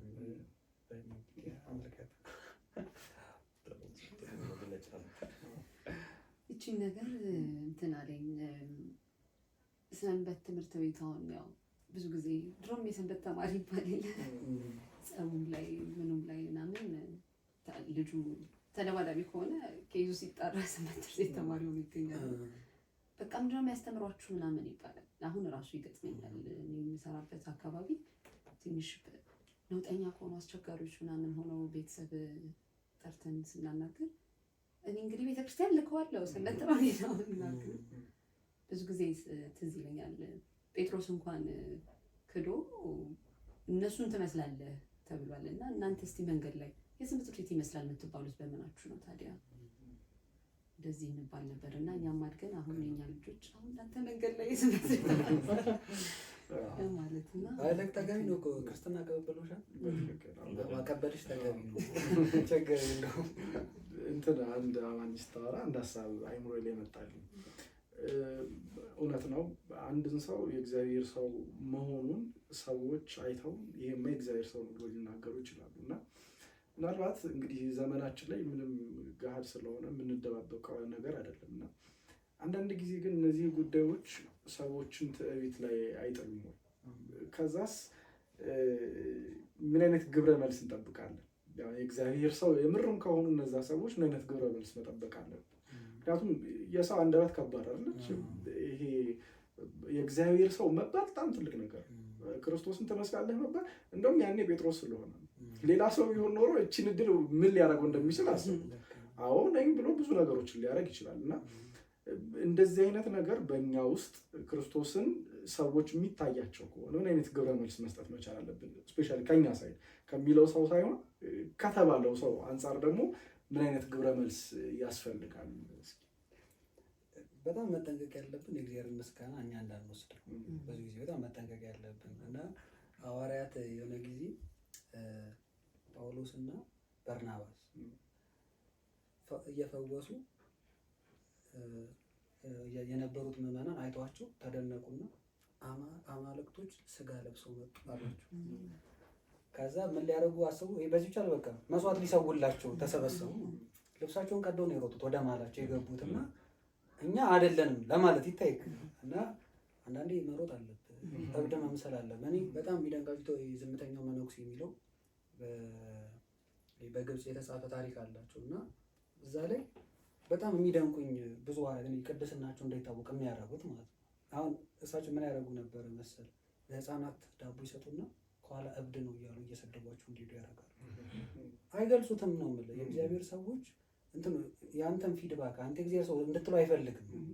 የተማሩ እንደዛ ነው። ለምሳሌ ቅዱስ ጊዮርጊስ ያቺ መበለት ምን አለችው? አምላኮሙ ለክርስቲያን ተመስሎ ሰብአ መጽሐፍ አለችው። ጊዮርጊስን ስታይ እኮ ነው የክርስቲያኖች አምላክ ሰው መስሎ ወደ እኔ መጣ ስትለው ምንድን ነው የእሱ መልስ ማለት ነው? እኔ አምላክ አይደለም አላ ገብረ አምላክ አነ አለ። ስለዚህ ኢቭን አይቀበሉትም ብሎ ብትመጣም መልሳቸው ምስጋና ነው ይሰጡ እና ሁል ጊዜ መልሳችን እኛ የእግዚአብሔርን ምስጋና ወደ እኛ መውሰድ ተገቢ አይደለም፣ ልክም አይደለም፣ ልክም ስላልሆነ ማለት ነው። እና ብዙ ጊዜ ፊድባካችን መሆን ያለበት አንደኛ ሰዎች በዚህ ጉዳይ እንዲያወሩን አለመፍቀድ ነው። ከተማርኩት ከነሱም አሁን ካነበብኩት ከነገርኩት ከቅዱሳንም ይሄኛው ኢንቫይሮመንት እንዲፈጠር አይፈልጉም። በእነሱ ውስጥ እግዚአብሔርን ብቻ ሰዎች ተመልክተው እንዲሄዱ ነው የሚፈልጉት። አሁን ከረንት ላይ ያልከው ችግር ሰዎች እንዲቀሩ ይፈልጋል። እንደዚህ አይነት ሰዎች እነሱ ጋር እንዲቀሩ በእነሱ ውስጥ ተሻግሮ እግዚአብሔር እንዲያዩት አይደለም። አሁን ለምሳሌ ዮሐንስ መጥምቁ በጣም ጥሩ መምህር ነው በነገራችን ላይ። በቃ እያጠመቀ ጠበቀና ክርስቶስ ሲመጣ አሻገራቸው። እሱ ጋር እንዲቆዩ አላረግም። በዚህ በዘንድሮ አባባል ፎሎወሮቹን የሰጠው የዘንድሮቹ አይፈልጉም ገብተዋል። አይፈልጉም በቃ እነሱ ጋር እንዲቀር ችክ እንዲል ምናምን ነው የሚፈልጉት እና ተገቢ አይደለም። የሁላችንም የሰባኪነት ድርሻችን ክርስቶስን ጋር ማድረስ። በነገራችን እንደ ክርስቲያን የትኛውም እኛ ጋር እንዲቀር የምናደርገው ጉዳይ የለም። ትክክለኛ ከሆነ ዓላማችን ክርስቶስን በእኛ ውስጥ አሳይቶ እሱ ጋር አድረሰ ወደ ስጋው ደግሞ መጠቆም ነው ያኛ ድርሻ ነው። ይኸው ነዋ በጎ ብቻ ማለት ነው እንደ ዮሐንስ እና ያንን አያደርጉም እንዳልከው። በጣም ትልቁ ስህተት ደግሞ እሱ ነው። እኔ የምመለከተው እነሱ ጋር እንዲቀሩ ማድረግ። እነሱ ጋር ምንም አይሰሩም።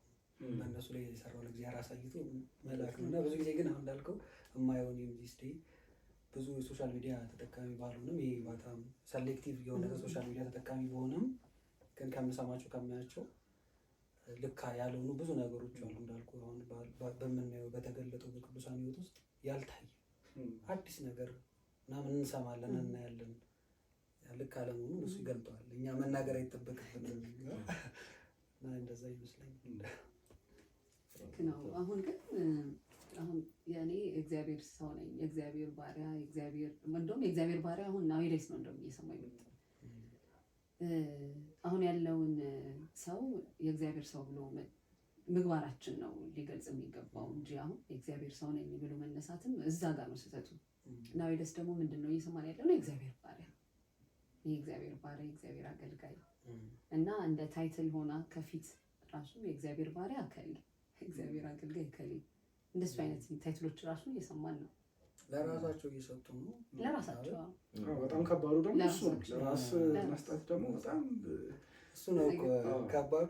በጣም አጥፊው አይ ቲንክ እሱ ነው ጨምር ነው። አሁን ምንድነው ባሪያ የምትለዋ ስትገባ ትህትናን የምታሳይ የምትመስል፣ አገልጋይ ነኝ የምትመስል። አቡነ ቄርሎስ ስለ ትህትና ሲናገር በጣም የምወደው ቃል ምን መሰለህ? ትህትና ማለት ባዶ ቃል አለመሆን ይላል እና ቃል ዝም ብሎ የሚወረወር አይሆን ማለት ነው። እና ባዶ ቃል ማለት ለምሳሌ ባሪያ ነኝ እያለ ባሪያ ካልሆነ ባዶ ቃል ነው፣ ትህትና አይባልም ማለት ነው። ስለዚህ ትህትና ባዶ ቃል መሆን የለበትም። ስለዚህ አሁን ያልሻቸው ባሪያ ነኝ እያለ ዝም ብሎ ለቃል ብቻ ከሆነ ባዶ ቃል እንጂ ትህትና አይባልም ዴፊኒሽኑ። ስለዚህ ትህትናን በደንብ መረዳት ካለ መረዳት የመጣ ይመስለኛል። ከንቱ ውዳሴን መሻት ነው ብዛት ማተሪያ ለራስ ስያሜ መስጠት ከንቱ ውዳሴ መሻት። ምክንያቱም ቅዱስ ዳዊት ለዚህ ምሳሌ ነው። እንደ ልቤ ተብሏል ስትል ምሰማ እኔ ገብቷል። እግዚአብሔር ነው የሚያከብር። እኔ በጣም በቃ በቅድስና ሕይወት ውስጥ ደስ የሚለው ነገር ቅዱሳን ራሳቸውን ሲያከብሩ አታይ። ከእነሱ እግዚአብሔርን ያከብራሉ፣ እግዚአብሔር እነሱን ሲያከብራቸው ብቻ ነው የምትመለከቱ። አሁን እኛ እህታችንም ያለችው ነገር ራስን የማክበር ጉዳይ ነው። በነገራችን ላይ እግዚአብሔር ባሪያም አለው ምንም ራስን የማክበር ጉዳይ ነው እና ነገ አንተ እኮ እግዚአብሔር ባሪያ ነው ምናምን ብለህ ባሪያ ብለህ ብትጠራው ይጣላ ይችላል። የሰው እግዚአብሔርን ትተህ አንተ ባሪያ ብትለው ይጣላ ይችላል እና ባዶ ቃል ያሉ ፈተናዎች ይበዛሉ። ያው እንግዲህ ከረፍት ተመልሰናል። እንደተለመደው ቆሎም አለ ውሃም አለ።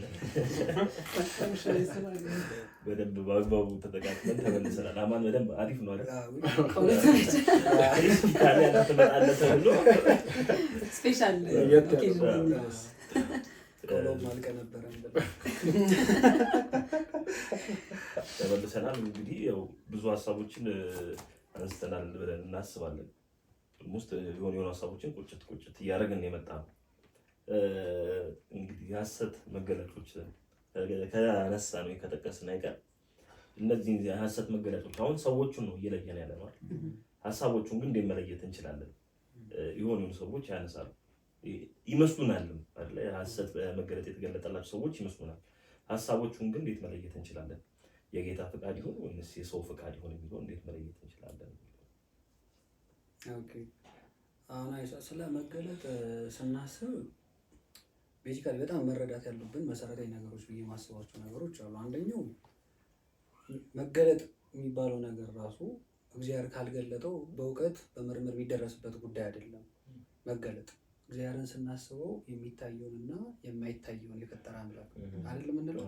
ስለዚህ የሚታይ አለ፣ የማይታይ ደግሞ አለ፣ የተፈጠረ ግን አለ። ስላላየነው የተደበቀ ነገር አለ ማለት ነው።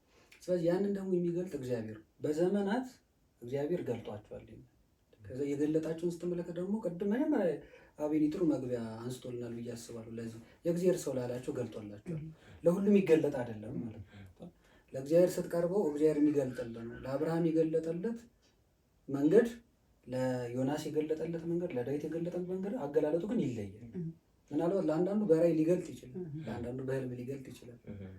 ግን እነሱ ጋር ደግሞ እንዲገለጥ ያደረገበት ደግሞ የእነሱ መንፈሳዊ ቅድስና ልዕልና አለው። ስለዚህ እውቀቱም አለ፣ እግዚአብሔርን ማወቅም አለ፣ መንፈሳዊነቱም አለ፣ ህይወቱም አለ። ለነዛ እግዚአብሔር በወደደና በፈቀደ መጠን ራሱ እግዚአብሔር የሚገልጠው ነው መገለጥ ማለት። እኛ ሰዎች በእውቀታችን ወይም ካለን እውቀት ካነበብነው ንባብ ምናምን ተነስተን ተመራምረን የምንደርስበት ጉዳይ አይደለም መገለጥ ሲባል ኢንጀነራል። ስለዚህ እነዚህን ደግሞ በዚህ ሁኔታ ውስጥ ደግሞ አልፎ አሁን ከረንት የምንረዳቸው ተገለጠልኝ፣ ራእየው ምናምን ነው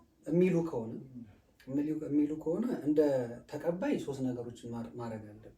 እንደ ተቀባይ አሁን እንደዚያ የሚሉትን ጋር እንቆይና እነሱን የምንመዝንበት ሜዠርመንት አለ። ቤተክርስቲያን ለሁሉ ነገር ቀኖና ማለት መስፈሪያ ስላላት ችግር የለውም።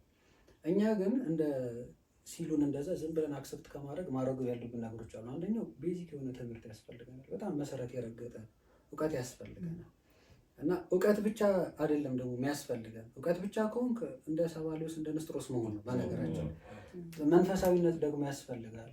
መንፈሳዊነት አንተ አሁን እኛ ጋር ተቀባዮቹ ጋር ማለት ነው እንዲስንባል መንፈሳዊነት ያስፈልጋል። መንፈሳዊ ብቻም ደግሞ መሆን ያድነን በነገራችን ላይ እውቀትም ያስፈልጋል። እነዚህ ነገሮች መለየት የለባቸውም ማለት ነው። ለምሳሌ በመጽሐፈ መነኮሳት ላይ አንድ ቅዱስ አባት አሉ፣ አባ ሙሴ የሚባሉ በጣም መንፈሳዊ ናቸው።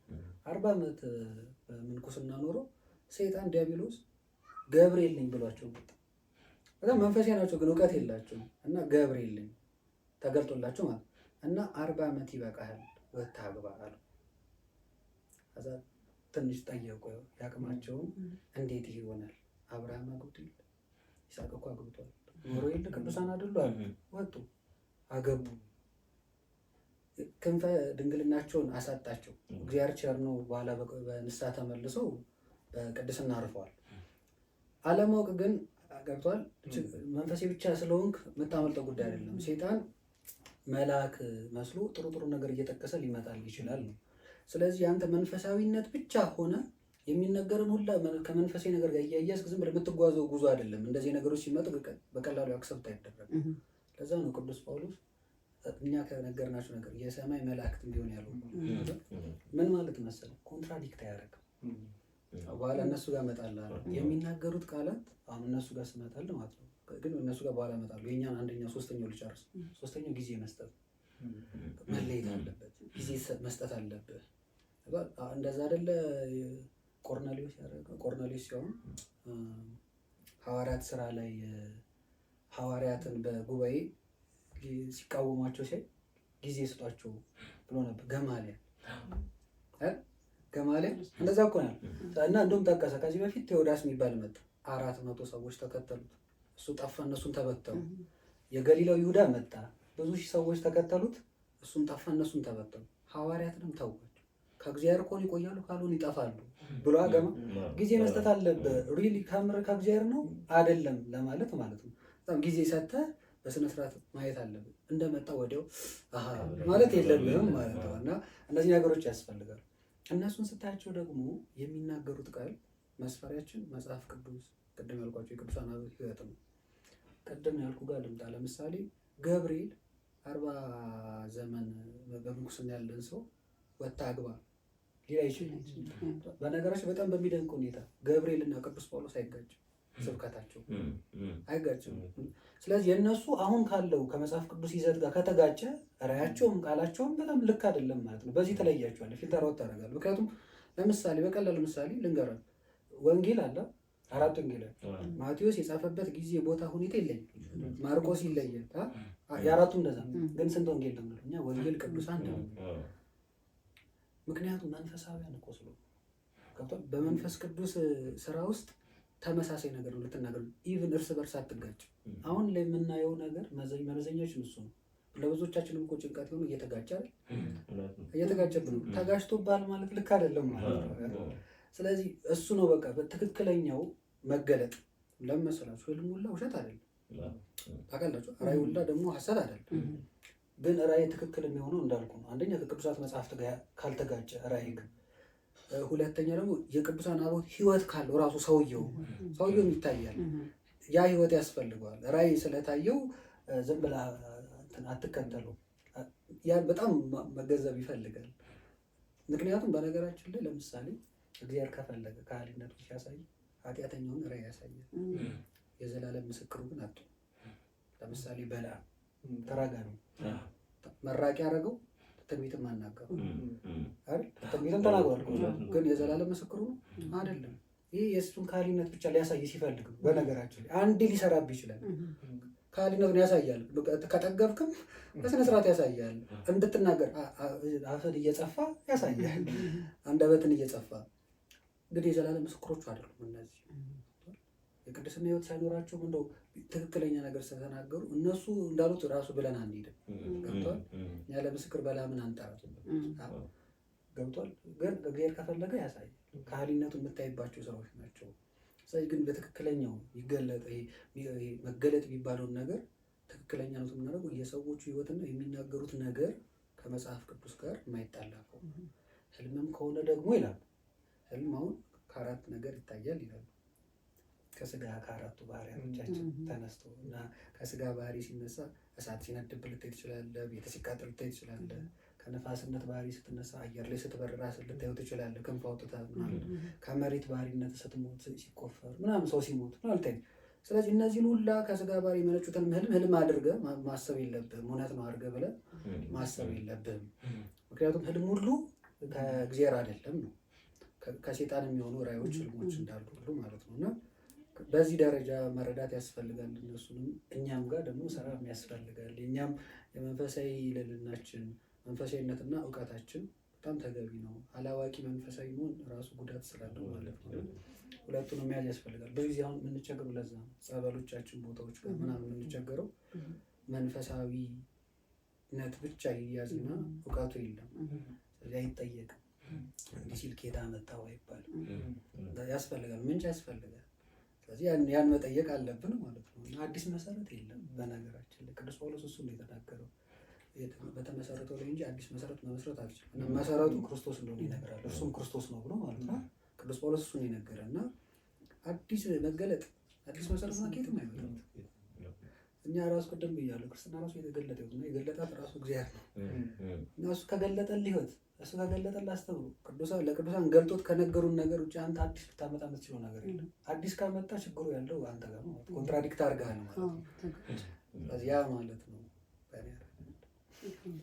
አሁን የሚነሱት ማለት ነው ቶታሊ የሚጋጩ ይሆንና ከዛ ቅድም እንዳልከው ደግሞ እነዚህ ቦታዎች ላይ መንፈሳዊነት እጅግ በጣም የሚያስቀና መንፈሳዊነት የምታይባቸው ቦታዎች፣ አካላቶች፣ ሰዎች ይሆናሉ። ከዛ ስጠይቅ ነውር ይሆናል። እንዴት ትጠይቃላችሁ ይባላል እና ቶታሊ ብዙ እውቀት የማይጠይቁ ነገሮችን ሲሳት ታያለ። ከዛ መጠየቅ በፍጹም የማይቻልባቸው ይሆናልና ከዛ ደግሞ ህልሙ ራእዩ እንዳለ ሆኖ ደግሞ ተአምራት የሚመስሉ ነገሮች የሚከወኑ ነገሮች ይኖራሉ። ከዛ ብዙ ሰው እዛው እንትን የሚሉበት ከዛ ታይትል ተሰጥቷቸው እነዚህ ህልመኞች ራእየኞች ራሱ እስከመባል የሚደርሱበት አለ እና ልክ ነህ ልፈልግ በጣም ወሳኝ ነገር የሚገርመው የሆነ አጋጣሚ ነበረኝ ከጥቂት ዓመታት በፊት ነው። ምናልባት ሰንበት ትምህርት ቤት ጆይን ሳላደርግ ነው የሆነ ቤተክርስቲያን ሄደን ቤተክርስቲያኑ ላይ ያሉት መነኩሴ እህት መነኩሴ ያለቻቸው እዛው ቤተክርስቲያን ውስጥ ነው ያሉት። አንድ ጓደኛችን እዛ ሱባኤ ይዛ ነበር። አጋጣሚ ከመነኩሴዋ ጋር ጓደኛ ሆኗል እንበል። እሳቸው ጋር ትሄዳለች፣ ቀን ታስዳለች ምናምን እሳቸው ሞይን ማሳታያው ትሄድ ምናምን ብሎ ሄደ። ስንሄድ ሰላም ብላችሁ ሰላም ስንላችሁ መስቀል የእጅ መስቀል አልኩኝ እና ብዙ ሰዎች አሉ እንደሱ የተደረገ ነው። ሰዎች ብሎ ቀማዊ ናቸው እና በቃ እኔ ቃል ተስማማኝም ሰው አልተስማማኝም። ከዛ ጓደኛዬ እንዴት እንደዚህ ይቻላል?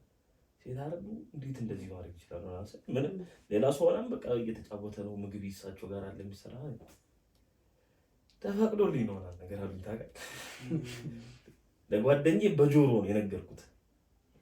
ተፈቅዶ እንትን ተብሎ ምናምን ተፈቅዶልኝ ያው እንደ ስርዓት እንደማይፈቀድ ሁላችንም ማንም ያውቃል። ለሳቸውም ደግሞ ሊፈቀድ እንደማይችል ደግሞ ታውቋል።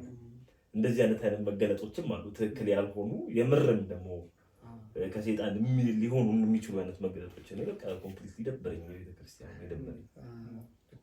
ከዛ በኋላ ቀስ እየተባረና ሲወጣ ወንድማቸውም ትክክል አይደለም ህይወታቸው በጣም በብዙ ነገር ተጠየቁ ምናምን በጣም ተገቢነት ላይ አሁን ከረንትሊ የሆነ ጸበል ላይ ምናምን አሁን በጣም እኛ ቤተክርስቲያን ልክ አለሙን ደፍሮ እየወጣ የሚናገርም በእርግጥ አሉ ወንድሞች በጣም የሚደግሙና አሁን እያየ ምናያቸው አሉ አይደል ማስለፍለፍ ጀምሮ ምናምን እና እንደ አጋጣሚ ከአንድ መምህር ጋር የሆነ ቪዲዮ እያየን ነበር እና በዛ ዶክመንታሪ ተሰርቶ ማለት ነው እና በእመቤታችን ስም ትለቃለህ ሲባል እሺ እለቃለሁ ምናምን ይላል።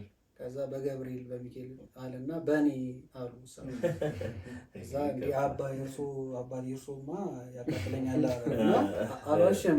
እኔ በጣም በሚደንቅ ሁኔታ ያስደነገጠን ቃል አባ የሚለው ይሄ አባቴ ካለ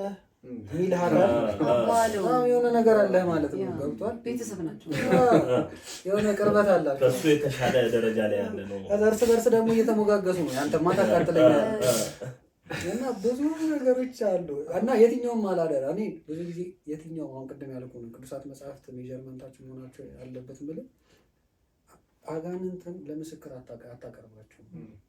አጋንንት መመስከር አሁን ለምሳሌ ብዙ ጊዜ ለምሳሌ እንትን አንድ ያርጎብኝ ነው ምናምን በነገራችን ላይ እውነት ተናገረ ለአንተ አገዘ ለዛኛው ክፋቱን ገለጠበት ካልከባት መራራት ጀምሯል ማለት ነው። ጽድቅ መስራት ጀምሯል እያልኩ በነገራችን ላይ እና ምስክርነትም የማይቀርብ አካል እና እንዳልኩ ነው። አላየነውም ደግሞ ቅዱሳን አባቶች ህይወት ውስጥ በቃ አንተ ዝም ብለህ ውጣ ትባላለህ ይላል። በቃ ዝም ብለህ ይላል። እነሱም ተሸሽገው ነው የምታያቸው። ምክንያቱም እዛ ግርግሩን አይወዱትም። ጌታችንም ሲፈውስ እንደዛ ነው። ለማንም አትግለጡ እያለ እኮ ነው ሲፈውስ የነበረው። አሁን ግን ኢንተርቪው ሲደረግ ምናምን ሁላ ማለት እኛ እንኳን ባንናገሩ ነው የምልህ ቅዱሳት መጽሐፍትን ለሚመለከት ሰው መልሷቸው እዛ ላይ ይኖራል። ኮንትራዲክት ሲያደርግ ታየዋለህ እና ያ ነገር አለ። እኔ ያነሳችሁት ነገር እንትን ያስደነግጣል። አንዳንድ ነገሮችን ስታየው እንደ ምዕመን ሳስበው እንደ ሀገርም ጭምር የዋህነት በጣም ያጠቃናል መሰለኝ። መጽሐፍ ላይ የታዘዘው የዋህነት ግን ይሄ አይደለም። ዝም ብሎ በጭፍን መነዳት አይደለም። ነገሮችን ልክ እንደ ቤሪያ ሰዎች መሆን ያስፈልጋል አይደል? ልብን ክፍት አድርጎ ግን መመርመር ነገሮችን ያስፈልጋል።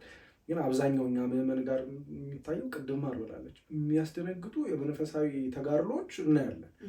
ይህን ያህል ቀን መጾም፣ ይህን ያህል መስገድ ምናምን የሚሉ ነገሮች ይሄ ስጋዊ ለሆኑን ሰዎች በቃ ደካማ ለሆኑን ሰዎች ስንሰማቸው የሚያስደነግጡ ነገሮች አይ ቲንክ እሱን መሰለኝ አዳዲስ ሰዎችን የሚሰሩ እንደምታዩት እኮ ይሄ ቤተክርስቲያን ውስጥ ስብከት ምናምን ለመስማት ከሚመጣው ሰው እንደዚህ አይነት ነገሮች አሉ ሲባል የሚሰበሰበው ሰው ይበዛል።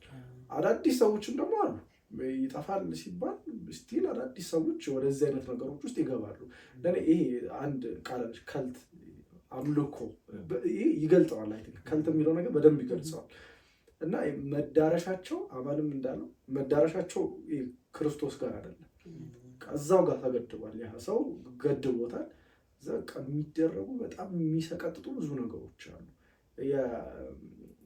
ቅድም አንድ የተነሳች ሀሳብ አለች። ሴጣን ምስክር ሊሆን አይችልም። በተለይ ለእውነት ምስክር ሊሆን አይችልም። የውሸት አባት ሲባል ነው። እንዲሁም አንድ ጊዜ ምን አንድ አባት ሲያስተምሩን ምን አሉ? የሰይጣን ተንኮለኝነት ቁርአንም ሲነበብ ይጮሃል፣ መጽሐፍ ቅዱስም ሲነበብ ይጮሃል። እና የትኛው ላይ ነው ትክክለኛው ጮኸው ብለሽ ግራ እንድትጋቢ ያደርግሻል። እና ብዙ ሰዎች ከሰይጣን የሆነ ምስክርነትን ይቀበሉታል። እኔ ቅርብ ጊዜ የሆነ አጋጣሚዎች ነበሩና ሰዎቹ ያምናሉ። መንፈሱ እኮ እንደዚህ ያለ ምናምን እንደዚህ ያለ ምናምን ከዛ ይቀበሉታል ማለት ነው። እና ሞር እንደዚህ አይነት ሰዎች እንለያቸዋለን። ከእግዚአብሔር ይልቅ የሚሰበኩ ነገሮች ፍርሃትን የሚዘሩ የሰይጣንና ስራዎች ናቸው። ተአምራቶች ተሰሩ ይባላል። እንደተባለው ምስክርነት በሁለቱም ወይ ይሄዳል አይደለ? ከዛ ወደዚህም ከዚህም ወደዛም ይሄዳል። እና ግን ይሄ ምዕመን እንዴት ነው መውጣት ያለበት? ማለት እንትን ነው። አንዳንድ ጊዜ ያሳዝናል። የዋህነትም ብዙ ጊዜ ደግሞ እህቶች በቃ በየዋህነት እውነት ይሄ አማን እንዳልከው መንፈሳዊነት ይሄ እውቀቱ ምናምን ያስፈልጋል። ግን እስኪ ምን አይነት ነገሮችን ማድረግ አለባቸው? ስፔሻሊ አሁን እዚህ ውስጥ ላሉ ሰዎች በጣም በእርግጠኝነት ልናገር የምችለው እንደዚህ አይነት እምነትን የሚከተሉ የሚያምኑ ሰዎች ካሉ ከኮመንት ላይ መነገሩ አይቀርም። ጊዜ ማህበረ ቅዱሳን ራሱ ዶክመንታሪ ሰርተው ኮመንት ሴክሽኑ ስታዩት ብዙ ሰው ተቃውሞ ነው። እንዴት አባታችን እንዲታረጋ እንዴት እንትና እንዲተላላችሁ የሚል ነው። እና እዚህ ነገር ውስጥ ያሉ ሰዎች ስቲል አውቀው የሚስቱ ሰዎች አሉ። ነገራችን እያወቁ የተማሩ ናቸውና የምንጥላቸው የሚስቱ ሰዎች አሉ። ምን ማድረግ አለበት? የመጨረሻ ሶሉሽኑ ይሄ ነው የምንለው ነገር አለ? ያው እኔ ቅድም እንዳልኩት ነው። አሁን አንተ ሜንሽን አድርገዋል። የዋህነታቸው ያሳዝነናል። ላይክ ግን ደግሞ ህይወት ነው አይደል? ህይወት ነው። ላይክ እኛ ፕላን ቢ የለንም። በቃ እንዴ ከተለየን እና በስነ ስርዓት መኖር ደግሞ አለብን። ላይኖር አሁን እኔ ሁል ጊዜ የምለው የእውቀት ክፍተት ብቻ ሳይሆን ነገሮችን የማመዛዘን የመመርመር ጉዳይ የለም። ለምሳሌ በጣም ቀላል ነገር ላል ዓለም ልጠፋ እንደሆነ ለእኛውን መነገር አለበት። አዲስ ነው ብርቅ ነው። አንድ ሰባኪ እንዳልከው ነው አገኘ መጥቶ እዚህ ስለ የሆነ ነገር ከመማር ዓለም ስለምጠፋ የሆነ ዲቴል የሚያወራ ሰው ጋር ቁጭ ቢል ይመርዳል። ለእኛ እኮ አዲስ አይደለም፣ ተነግሮናል ማለት እና የአንተ ደግሞ ማለት ነው ምንድን ነው የመጨረሻ ቀን የሞት ቀን ያቺ ዲፋይን ያልተደረገች ቀን ማለት ነው። ከዛ በኋላ ዳግም ትንሣኤ ላይ ነው ለፍርድ ነው የምትቆመው እና ያለች ጊዜ ትንሽ ነው። በጣም በሚደንቅ ሁኔታ እንደዚህ አይነት ሰዎች ስጋው ደግሞ ጋር ሲደርሱ አላየናቸው። አብዛኞቹ ገብቷል። በየጸበሉ መዞር ብቻ ይሆናል ስራቸው እና ስጋው ደግሞ ጋር መድረስ አለባቸው። ቅድም እዛ ጋር ከደረስኩ ጥሩ እኮ ጥሩ ነው። ጸበል በመሰረቱ ነገር የኛ የድህነት ጉዳይ ሲነሳ የአንተ እምነት ፕላስ የእግዚአብሔር ቸርነት ከዛ ቃል ኪዳን የተሰጣቸው ካሉ ተገቢ ነው። በቃ ቃል ኪዳን ከተሰጣቸው ቃል ኪዳን የተሰጠው ከሆነ ቃል ኪዳን የተሰጠበት ስለሆነ ሄደህ ከቃል ኪዳኑን በረከት በቃል ኪዳኑ ታምነህ ለመዳን ተገቢ ነው። ከዛ ውጭ ከሰውየው ጋር ችግር ማለት ግንኙነት የለም። አጥማቂም ተቀጥሮ ከሆነ ማለት በቤተክርስቲያን ስርዓት እንደ አጥማቂ ከተቀጠረ ደሞዝ የሚቀበል አንድ አገልጋይ ገብቷል። ከእሱ ጋር ምንም አታችመንት የለም ልልፈልግ ፈውሱንም የሚያደርግልህ የአንተ ስፒሪቹዋል ማንነትና ያመንከው እምነት ውሃ የነበረውን ጸበል ያደረገልን መንፈስ ቅዱስን አይደለ? እሱ ነው እኮ የሚያድን በአንተ ህይወት ውስጥ ድነትን የሚያመጣል። ሰውየው ግብሩ ማገልገል እዛ ጋ ያለው ነገር እና በአጥማቂ መጨቃጨቅ ያለብን አይመስለኝም። እንደ ስታስበው እንደ መንፈሳዊ አገልግሎት እንደ አገልጋይ ነው የምታየው እሱ። ከዛም አንተ ልትሄድ የምትፈልገው የራስ ጉዳይ አለ። እሱ ተከውኖልህ ትመጣለህ። እንደ ማንኛውም የቤተክርስቲያን አገልግሎት ማለት ነው። እሱ ነው። ከዛ ውጪ ከሰውዬ ጋር ሪሌትድ ሆነ አታች ሆነ ቲፎዞ ምናምን አይጠበቅብህም ማለት ከሰውየውን ማገልገልም አይጠበቅብህም። ለእሱም ቲፎዞ መሆን አይጠበቅብህም። ሰዎችም እንዴት ትናገሩታላችሁ ብለህ ዲፌንስ ማድረግ አይጠበቅብህም። ሰውየውም እንዳልኩ ነው። እንደዚህ መንገድ ላይ ከሆነ በስነ ስርዓት ኮንትራዲክት ሲያደርግ እነሱም እንዳለችው ቅድም ስትጠየቅ ሁሉም ይጮህባል። ከየት አመጣችሁት ማምሳት እናንተ ምን ታውቃላችሁ ዛሬ ተነስታችሁ ምናምን ነው መልሳቸው። አዋቂ ነን ትላላችሁ ምናምን ቢነት እናውቀዋለን እኮ ግን እኛ አሁን የራሳችሁ እውቀት አለ የምናገረው ሁላችንም አማኞች ነው። አሁን የሌላ እምነት ጋር አይደለም ክርክራችን የራሳችን አማን ጋር ስለሆነ ሁላችንም የሚያግባባን መጽሐፍ ቅዱስ አለ እግዚአብሔር ቃል የተነገረበት። ስለዚህ እግዚአብሔር ፈውስን እንዴት አደረገ? ከሱ በኋላ የተነሱ ሐዋርያት እንዴት አደረጉ? ቅድም እንዳልኳችሁ ክርስትና ቅብብሎች ወንጌልኛ ስርዓተ ቅዳሴ ላይ እኮ ሲቀባበሉ መታወች ወንጌል ከመነበቡ በፊት እኮ በቃ ክርስቶስ ነው ዋናው ቄስ፣ ከዛ ለንፍቅ ይሰጧል ጴጥሮስ ነው፣ ከዛ እስጢፋኖስ ነው። ቅብብሉን ነው የሚያሳየ። ስለዚህ ይህን የተቀባበለ ነገር ነው አሁንም ማየት ያለብን ነው። ሐዋርያት አይደለች ቤተክርስቲያን? ሐዋርያነቷን የለቀቀ ነገር ስናይ ነው ሁሌ የምንጠይቀው።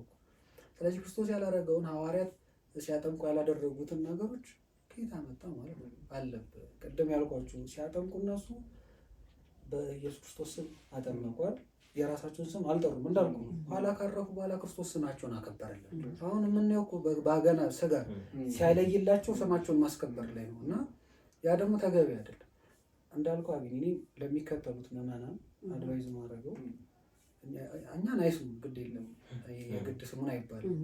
መጽሐፍ ቅዱስን ግን መማር ማወቅ የቤተክርስቲያን አገልግሎቷ ሐዋርያት እንዴት እንዳገለግሉ እንደነበረ እንዴት ጥምቀት እንዴት እንደነበረ እና ከነሱ ጋር እንኳን ሪሌት ሲደረግ ሐዋርያት ፈውሰው ያን ሁላ ሰው አማልክት ናቸው ብለው ሲቀርቧቸው እንዴት ይሮጡ እንደነበረ እንዴት ራሳቸውን ያሸሹ እንደነበረ በቃ ከተረዱት የእነዚህ ሰዎች ነገር ልክ እንዳልሆነ ይገለጽላቸዋል። እኔ እሱን ነው እና የዋህነታቸውን እንዳደረገ ግን ዝም ብሎ የዋህ ደግሞ መሆን የለም ነው። ወደ ጅልነት መጠጋት የለበትም። የዋህነታችን ነው በስነ ስርዓት መማሩ የሚያስፈልጋል። ቅድም እንዳልኩ ጥልቅ የሆነ እውቀት ከዛ መንፈሳዊነት ጋር ደግሞ አብረን። ምክንያቱም አሁን ብዙ ጊዜ ችግር የሚፈጥረው እኛ ቤተክርስቲያን ውስጥ ማንንም እንዲወጣ አንገፋም። አስተምሮታም አይደለም በነገራችን ነው።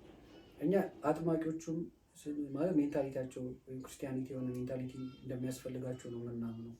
ግን ብዙ ጊዜ ከዚህም ያለው ኔጌቲቭ የሆነ ኤነርጂ ነው እነሱን የሚመልስ የሚያቃና ሳይሆን ሰብሮ የሚያጠፋ ምናምን ስለሆነ ይመስለኛል። እና እነሱንም እንዲያቃና ያስፈልጋል በስነ ስርዓት።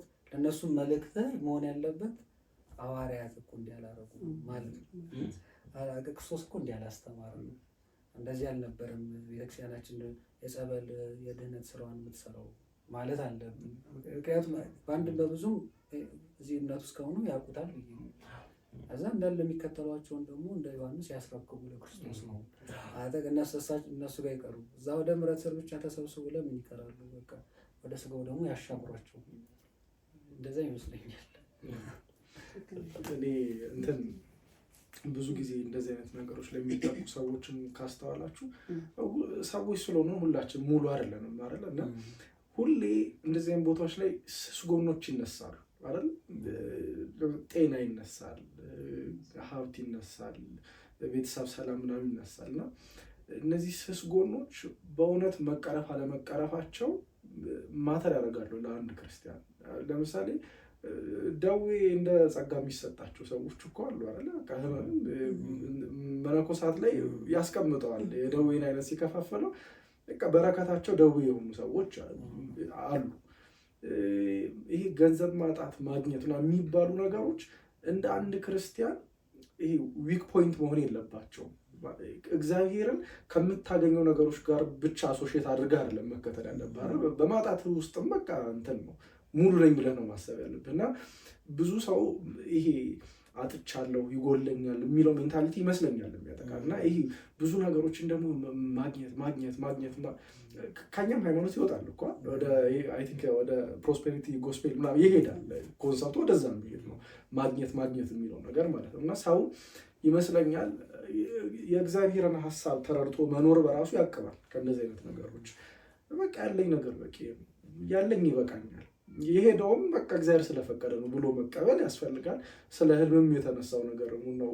የመነኮሳት ላይ አረጋዊ መንፈሳዊና ወንድሙ ብዙ ጊዜ ህልም ያይና በደስታ ለአረጋዊ መንፈሳዊ ይጽፍለታል እንዲህ እኮ አየሁኝ ምናምን ብሎ ማለት ነው። እና አንዳንዶቹን ይፈታለታል አረጋዊ መንፈሳዊ፣ አንዳንዶቹ ግን ተዋይ ይሄኛው እንኳን ግድ የለም ልክ አይደለም ይለዋል።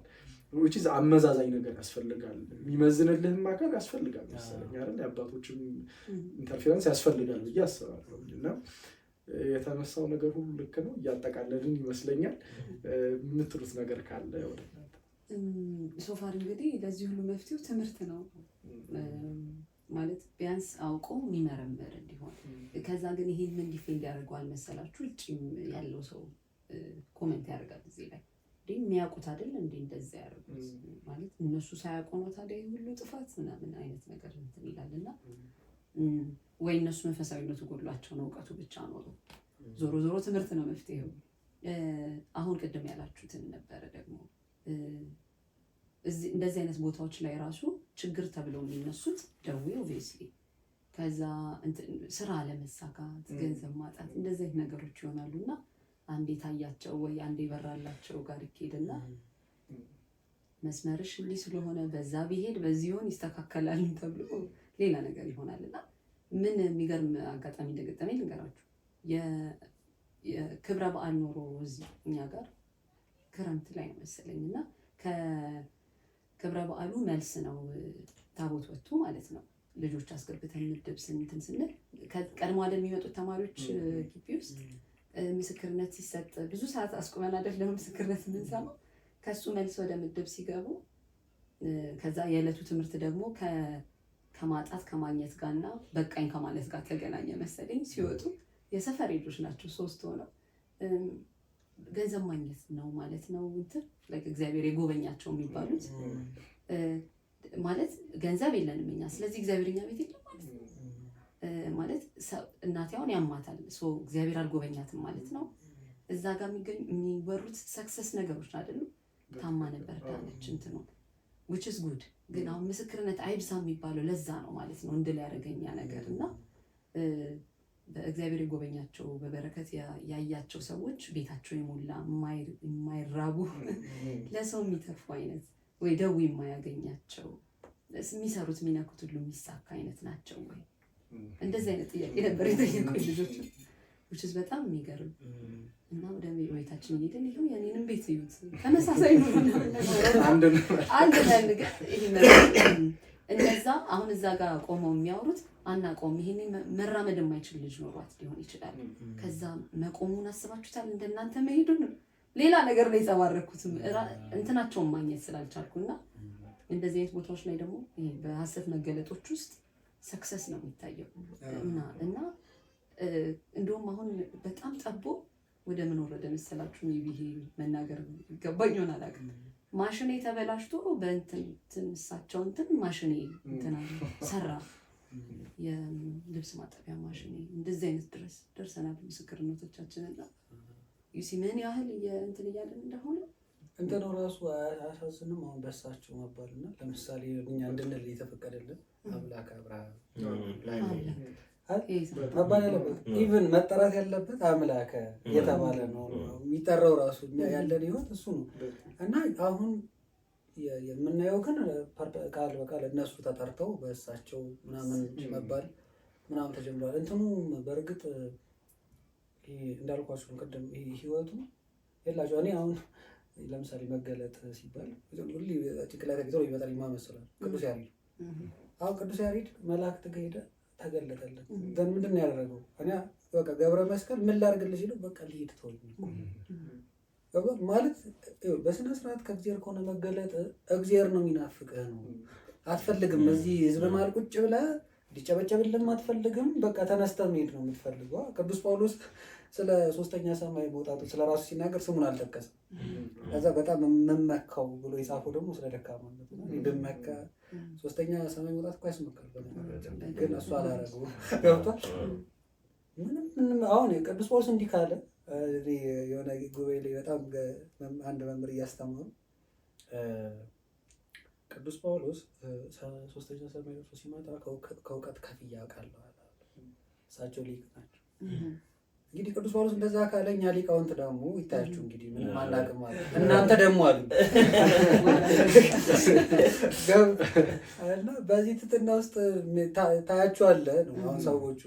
ለዛ እኮ ነው አሁን እኛ ስም መጥቀስ አይጠበቅብንም፣ እገሌ ማለት አይጠበቅብንም። በቃ እንደዚህ አይነት ነገር ውስጥ ካለ ሰውየው አብሮት ያለው ራሱ ሰውየው አድራጊው መመርመር ያለበት ማወቅ ያለበት መገንዘብ ያለበት እንደዚህ ያሉ ነገሮችን ከየት ነው ያገኛቸው፣ ከየት ተቀበልካቸው መባል አለበት። ምክንያቱም ያልተቀበልከው ነገር ከሆነ ያልተቀበልከው መተው አለበት። በጣም ይገርማችሁ እንግዲህ ጠቀስ አይጠቀስ አላውቅም።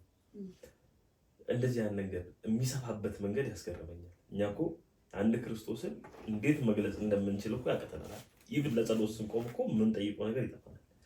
ከዛ ደግሞ ልክ ዲያብሎስን ደግሞ ወደ ቦታ ላይ ልክ ሲጠሩትና ይገርማል በተለያየ ምናምን እሱን ተያይዞ ደግሞ እንደዚህ አጥማቂዎች ምናምን ልክ ራሳቸውን የሚያሰፉበት መንገድ አሁን በብዛት እንዲሁም ለዚህ ጉዳይ ተጠቂ ብለን የምናስባቸው ከጸበል ጋር በተያያዘና ውጭ ሀገር ያሉ ሴት እህቶቻችን ናቸው። በደንብ ለእንደዚህ አይነት የተጠቃሉ ቪዲዮዎችን የሚያዩት ምናምን እና አንድ እህቴ የሻንጣ ስራ ትሰራለች ወደ ዱባይ ጓደኛዬ ነች፣ በጣም ስለምንቀራረብ ከዛ የሆነ ሰዓት ላይ ዛሁኑ የተቀበልኩት የቤተ ክርስቲያን መጽሐፎች ናቸው። የሻንጣ ስራ ማለት ከዛ ስትመጣ ሻንጣ በኪሎ ተቀብለህ ትመጣለህ፣ እዚህ ላለ ሰው ታከፋፍላለህ።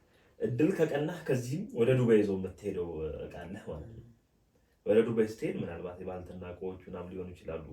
በጣም ፍሬሽ የሆነ ጎመን ተሰጥቶ ጎመኑ ማለት ምናምን ሊሆን ይችላልና እሷን የቤተ ክርስቲያን መጽሐፍ አሪፍ ነው ምናምን ስዕሎች ሲሰጡኝና እዚህ አለችኝና እስኪ ሊሆን ምስል ሳየው ልክ እንደ ቅድሳት ስዕል በቃ የሆኑ አጥማቂ በትልቁ ፎቶቸው በትልቁ በትንሹ ደግሞ የጸሎት መጽሐፍ ላይ የምትይዛቸው ቅድሳት ስዕሎች እንደሱ ተደርጎ ተስሎ ከዛ ደግሞ መጽሐፍ ስለሰጡ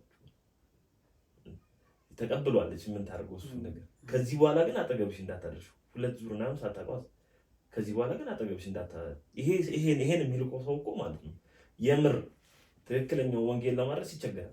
በደንብ ነው የሚቸገረው። መጽሐፍ ወደ ውጭ ሀገር ለመላክ ምናምን ሞክራችሁ ታውቃላችሁ። ይሄ ግን በቃ በትንሽ ደግሞ እዛ ምን ያህል ሊያስፋፉት እንደሚችሉ አሰብኩ።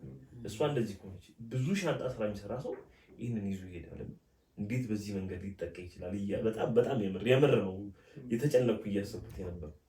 እንዴት እነዚህ ነገሮች መከላከል እንችላለን? ቢጠቀስ የምር እኔ ስል እንደ ምዕመን እዚህ ጋር ያለውን ነገር አስቀርቻለሁ። ግን እንደ እምነቱ ላይ እንዳለ ሰው ግን ይሄን እንዴት መከላከል ይቻላል? እንግዲህ ሰው አላቸው በጣም ተስፋፍተዋል ምናምን። እህቶች ደግሞ በጣም ስስ ናቸው ለእንደዚህ አይነት ጉዳይ እንደተባባል ነው። ቪዲዮን ብቻ እያዩ ስለሆነ እንትን የሚሉት ስስ ናቸው። እነዚህ ነገሮች እንዴት መከላከል እንችላለን? ለዚህ መልሴ ዲቴል ስለ ሰይጣን ማወቅ አይጠበቅብን።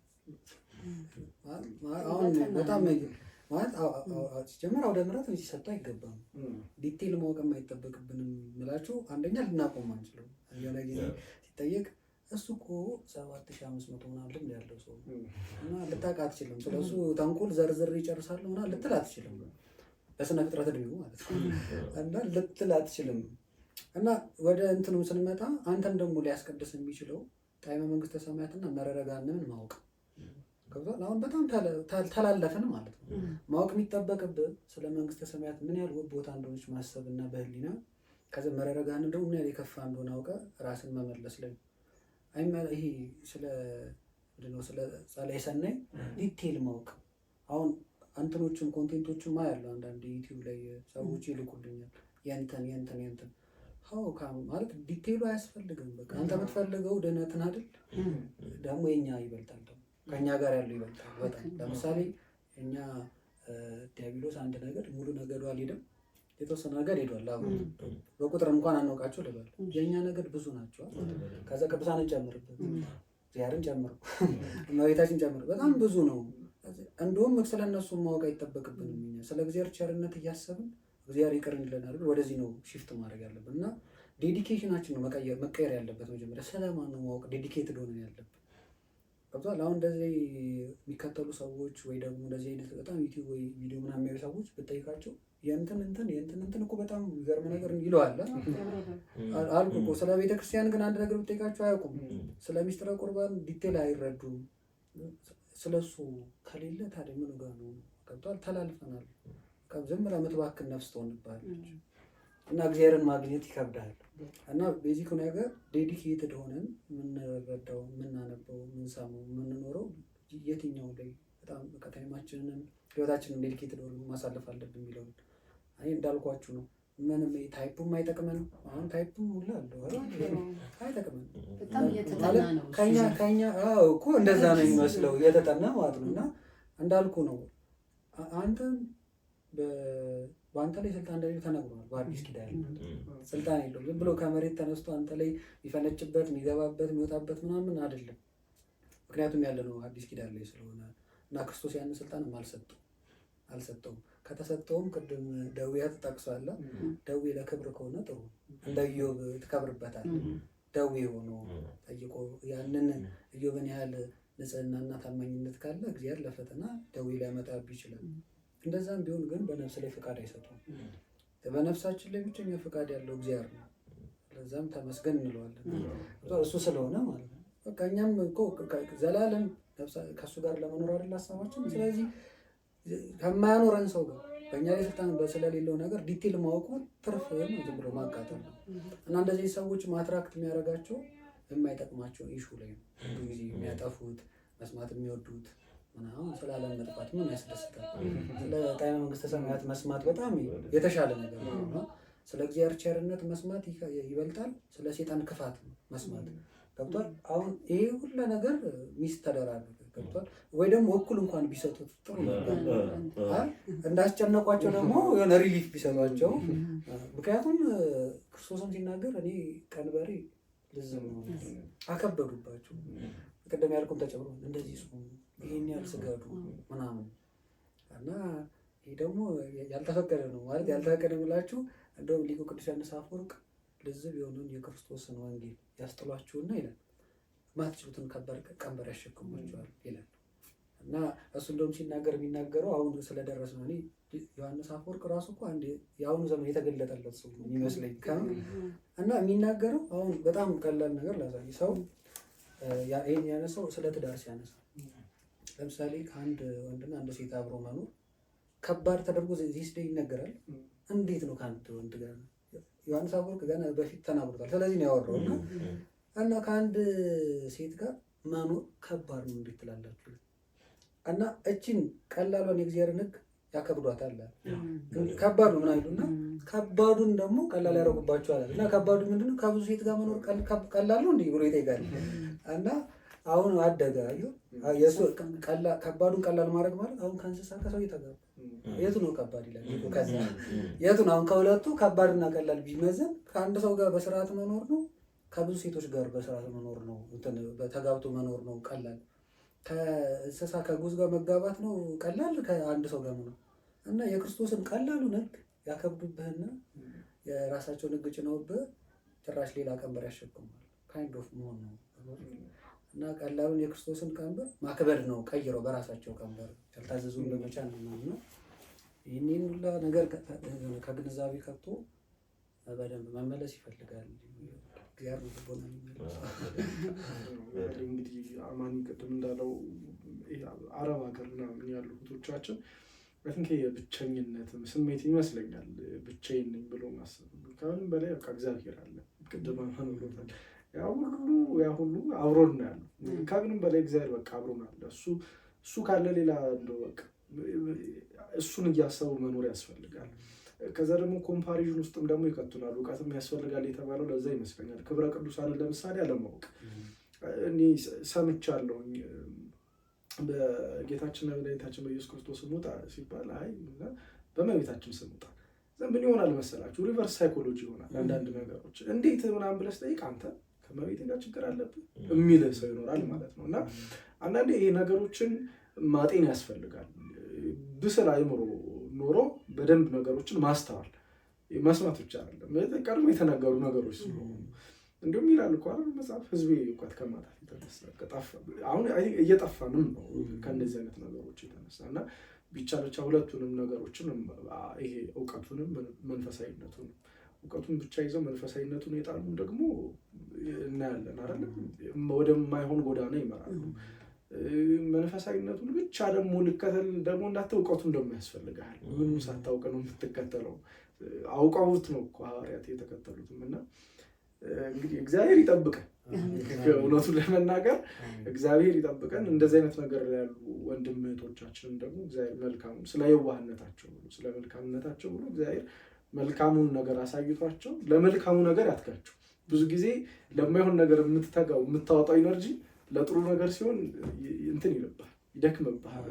ለማይሆን ነገር ቆጥተዋል ያንን ኢነርጂ እና ለዚህ ወደ ተቀደሰው ነገር እንግዲህ እግዚአብሔር አምላክ መንገዱን ያሳያቸው ከማለት ውጭ ይግለጥላቸው ከማለት ውጭ ሲገለጥላቸው ደግሞ ያችን ጣዕሟን እያሰቡ እንደተባለ በቃ እሱን ፍለጋ የተከተሉት ቅዱሳኑ ያቺ መገለጥ ይቺ የሆነ ምንድን ነው ሕፃናት እያለን ብስኩት ሲሰጠህ አንድ ፍሬ ከተሰጠህ ችግር ነው አይደል? ቀኑ ሙሉ እሱን ሲልህ ነው ላታገኘው ነገር። ስለዚህ ሞር ወደ እሱ ትሳባለህ እና ያቺን ጣዕም ቀምሰን ሞር ወደ እሱ የምንገፋበት ወደ እሱ የምንከተልበት ጸጋ እንግዲህ እግዚአብሔር ይስጠን። ተአምር ማድረግም እኮ ቅድስና አይደለም። በነገራችን አሁን አንዱ የሚሸጉደንም እሱ መሰለኝ ቅድስና አይደለም። በነገራችን ላይ ዮሐንስ ራዕይ ትርጓሜ ላይ ቆርኔሌዎስ ቅድም ያነሳው ጠንቋይ ነበረ። ያቺ ንግስት አላገባ ብላ ወንዶች ላይ ስትኮራ እኔን አግቢኝ አላት እና መታወቅ አይደል የምትፈልጊ ችግር የለውም እኔ ታዋቂ አደርግሻለሁ አለ እና አጋንንቱን ሰብስቦ ወረቀት እጽፋለሁ ከላይ እንደሚወርድ አድርጋችሁ ትልኩልኛላችሁ አለ። እሷ አምላክ ነች ብሎ ጽፎ ማለት ነው። ከዛ ህዝቡን ሰብስቦ ላኩለት። አጋንንት አነበበው። አምላክ ነች ለእሱ የሰገደ ሊጠይቅ ዮሐንስ ወንጌላዊ ግሪክ ገብቶ እስኪያስተምር ትመለክ ነው እና ተአምር ስለሰራህ ራሱ ቅድም እንዳልኩ ነው። አንዴም ራእይ ቢገለጥልህ እግዚአብሔር ቸርነቱን ካስፈለገኝ በአንተ የምናገራለሁ እንደ በላም ያሳያል ካህሊነቱ። እንዲህም ብትሰራ ደግሞ ልክ ልትባል አትችልም ነው። ከሰማይ ራሱ ወረቀት ብታስልክ ልክ አይደለም፣ ኮንትራዲክት ያደርጋል። ገብቷል።